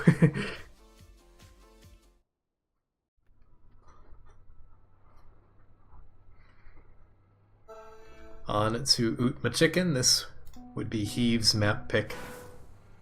I believe he won this somewhat demandingly against Elcon the previous series. I don't know. At this point in the day, all the Trackmania just melds together in my head, so I could be completely wrong about that, but I know they played it in the previous series.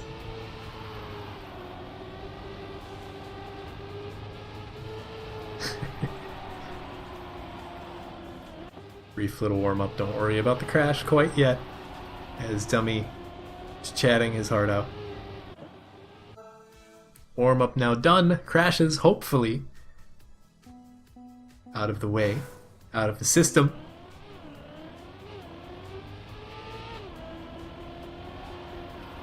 And now, it's really on either of these players, the onus is on them to take the lead. It is theirs for the taking.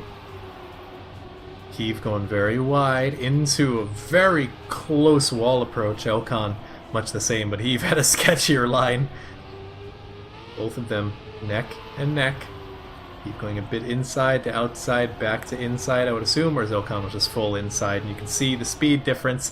Heave avoids any kind of clip if he can avoid touching the outer wall there. But it's the inner wall he had to focus on, because that's going to be a free round win for Elcon. The 44.6.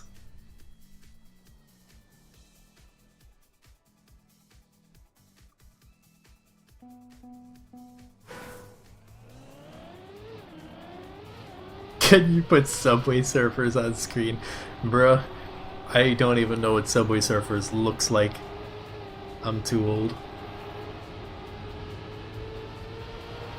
44.394 is the world record from Legyu.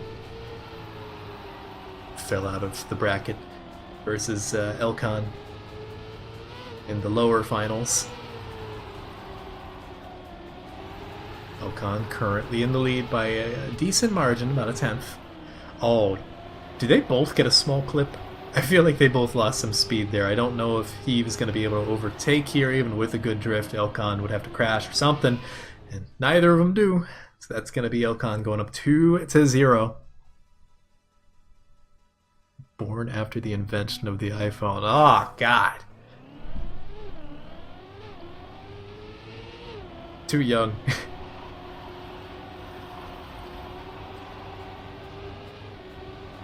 Heave really starting to risk these inside lines. He knows he has to. Oh. But of course that comes with the inherent risk. Elcon is going to need to make a mistake if he wants to get back up in the lead. Elcon run away with it. And this is Heave's map pick. In order to win these kinds of events, you need to be capable of defeating your opponent on their own map picks. And that right now, that's what Elcon's doing. This needs to... I mean, realistically, he could potentially crash the finish anyways and still make it in before Heave, but didn't need to. It's all clean.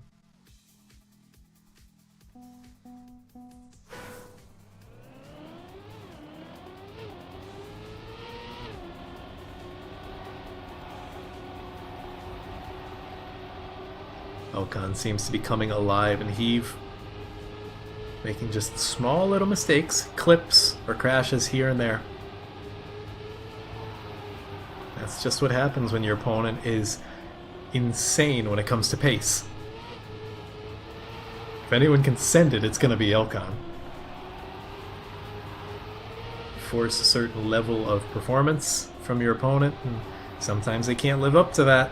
Right now, Heave is doing just fine. Even with a good final drift, I'm not sure if Elcon can overtake, but he's going to try. Not quite able to. Still a solid 10th between them. But Elcon definitely had more speed coming out of that drift.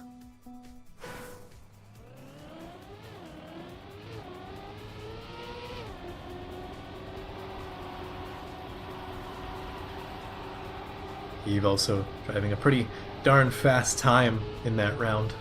Within a 10th of world record, really within like 0.06 of the world record. Heave really sending it on these turns. If he can hit the line, he's gonna be faster. Elcon's kind of like halfway. Whoa, is that a clip? I don't think so, but Heave had to take a bit of a wider line to salvage the situation, but he does have enough speed. He might be able to regain ground that was once lost, but he needs to send it. This drift is going to be the deciding factor. I think he might have enough speed. He's going to be able to snipe it away. Not quite. It was a tie, and Elcon, not name diffed, he was ahead in the previous checkpoint. Therefore, he won that tie, gets himself up to that 4 points. One more round and Elcon will claim Heave's second map pick.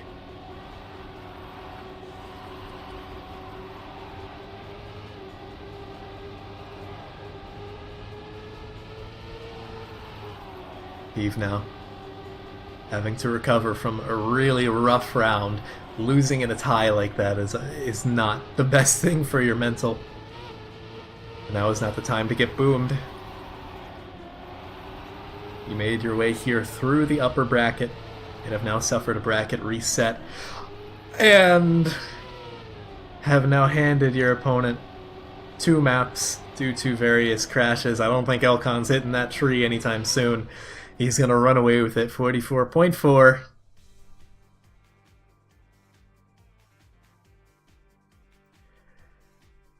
Whew. Quite the map all around. Elkon now in a great position, halfway, I guess more than halfway, to getting his championship, his crown.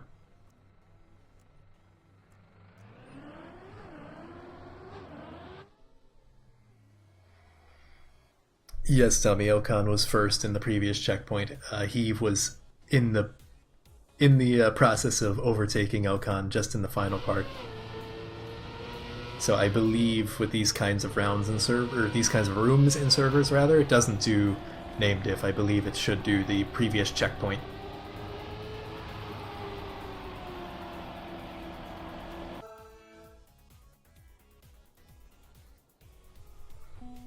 But now we're off the Sting. This one I believe went to Heave, and is also Elkon's map pick, and was Elkon's map pick last series when Heave took it, so who's to say? Honestly, Elkon currently in a slight lead. As we've seen, this map is even trickier than Ootma Chicken. A lot of places to clip, a lot of places to gain. Heave tends to be a little bit faster when it comes to the dirt and the grass sections. Elkon holding strong right now. Heave has to oversteer just a tiny bit. Let's see, it loses him a tiny bit of speed.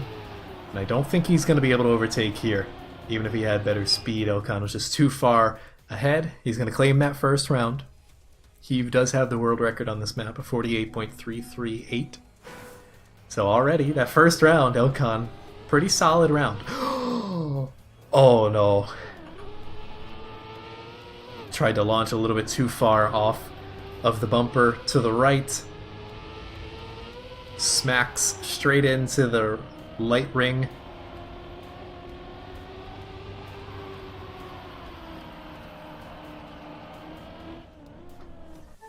Playing again into 4 winning maps. Because Elkon won the previous series, and he came from the lower bracket.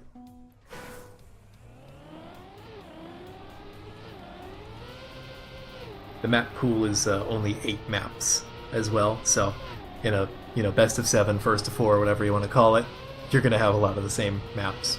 I think the only difference now is that instead of Scorpion, I think we have Mix 5 in the bunch.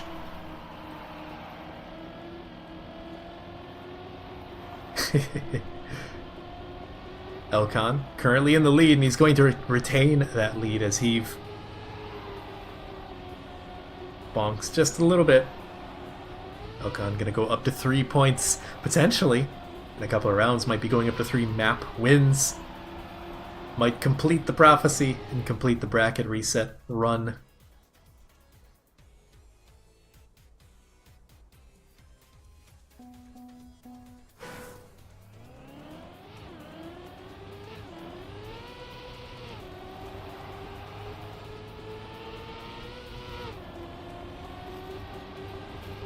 Elkon starts off a little bit behind, but I think Heave clipped. Yeah, he did.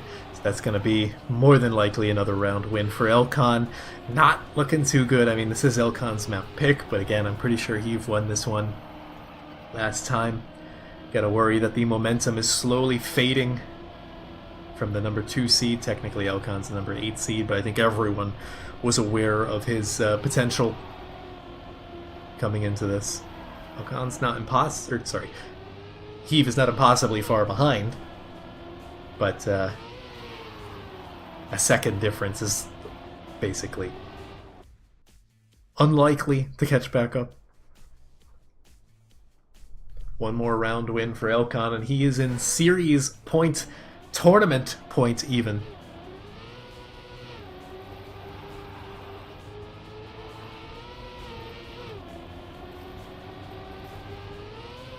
Oh dear, yeah, that's a DNF. So that is just going to be Elkan taking Sting. Unfortunate, we can only hope for a more climactic ending. This is not the end of it quite yet. Sometimes you just need that mental reset. He has come so far. He's proven himself time and time again. And he's not out of it yet. He's in the hot seat right now. But we're heading over to Mirage. And this one was very close between the two players. I believe Heave ran away with it. And this is also Heave's map pick.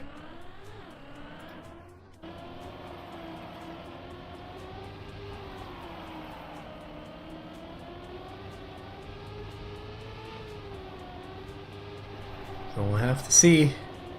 They have until the end of this warm-up to shake off the jitters. This might be the ultimate map here in HD's league.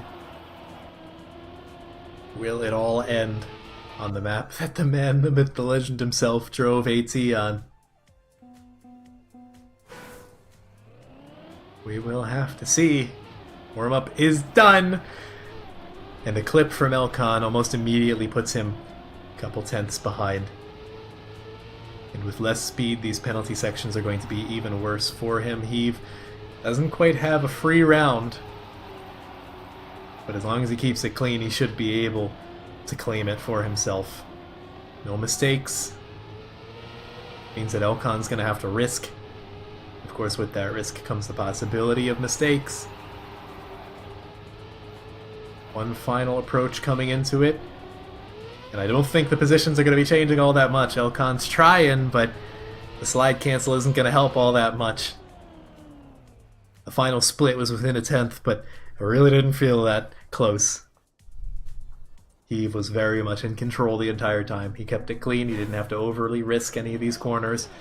Solid round from him. Much needed. Of course, you can't rely on your opponents at this level to crash every single time. You're going to need to pull out the stops.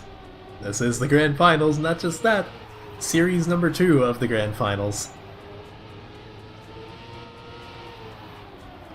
Yes, the world record is a 44.111 driven by Heave in rounds immediately after having broken the previous world record even before that. So he drove 2 world records back to back. Not going to happen this time around.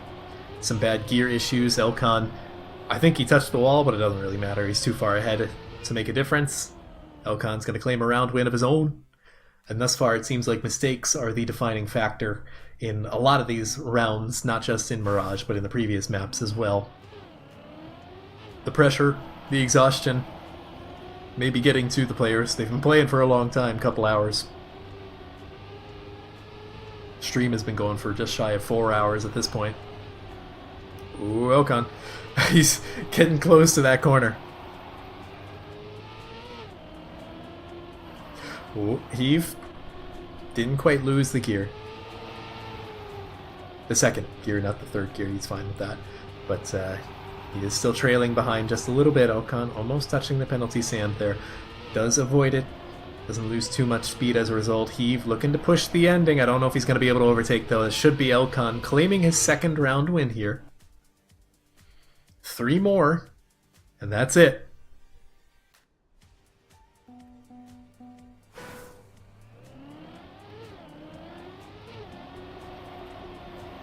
Taking a very inside approach there from Elkan. Had to slide out a little bit to the left to avoid crashing. But all's well that ends well. He's only about a tenth behind. Even less than that now, only 100th. He's looking to overtake Heave. Not sure if he'll quite find that. This turn right here will determine. Does manage to take the lead by about a tenth, so he's turned the tables. The Heave is not out of it whatsoever. Elkan touching the penalty sand there a little bit. As he dips his tires down, he might be able to take advantage of that speed difference, but there's not much track remaining, and I think Elkan should be able to stabilize. Sure enough. 44 point was at 202, I think? Yeah, 44.202. That's pretty fast. That's within a tenth of the world record. Heave's own world record, and yeah, pretty much, chat said, the longer a competition goes on, the stronger Elkan becomes, and Elkan's been in the lower bracket since pretty early on, so he's been forced to play quite a lot more.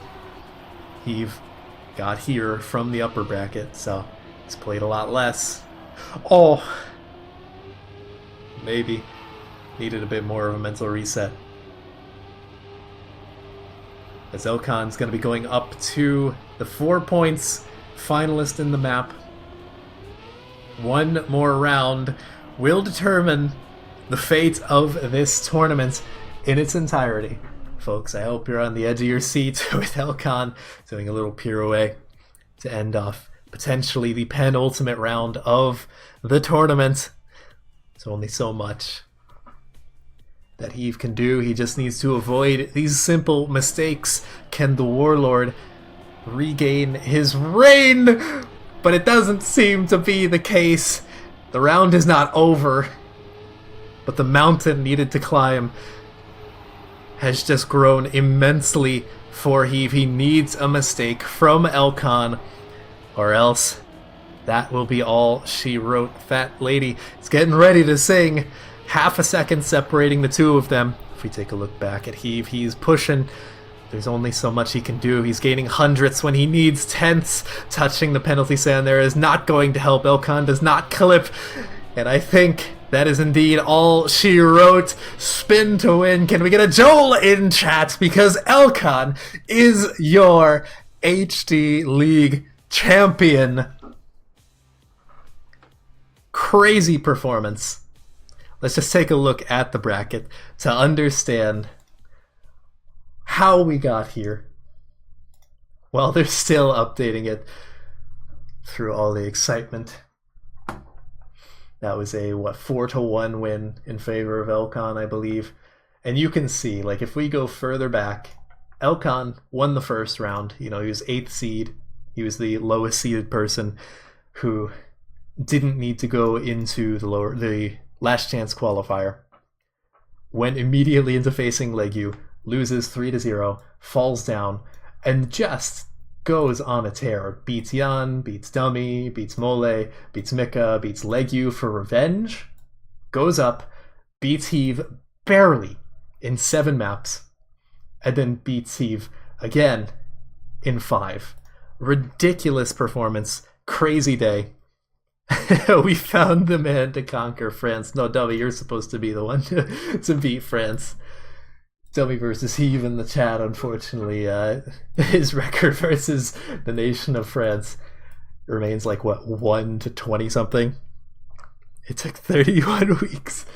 Yeah, well, either way, folks, I think we're going to go to a short break, or I think we're going to try and get a short interview with Elkan, so don't go anywhere. We'll be right back.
Welcome back, ladies and gentlemen. Before we send you all off to enjoy the rest of your evening, we have Elkan here for a very short interview, just a couple of questions.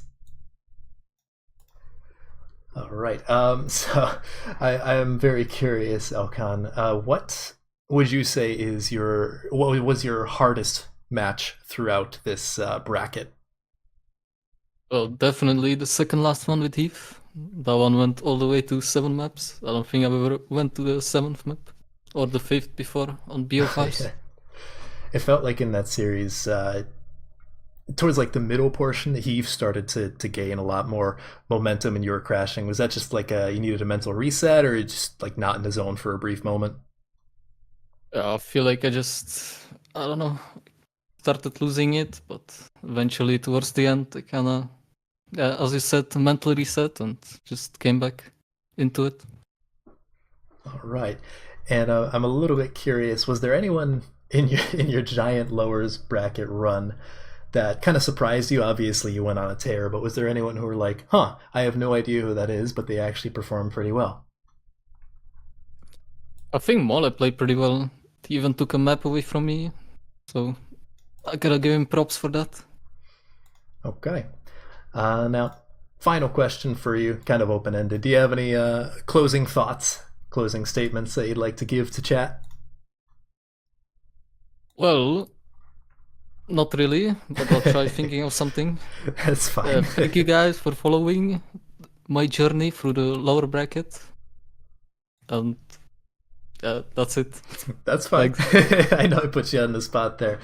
All right. Well, thank you again to Elkan. Congratulations. Thank you to HD and all the people behind the scenes. I'm sure HD will have a big, long announcement post thanking everyone who did all the crazy stuff. I don't know. It's late. I'm tired. We're going to raid someone after this. I'm not sure who. That's going to be up to HD. But thank you all for tuning in, chat. Hope you had fun. It's been a blast.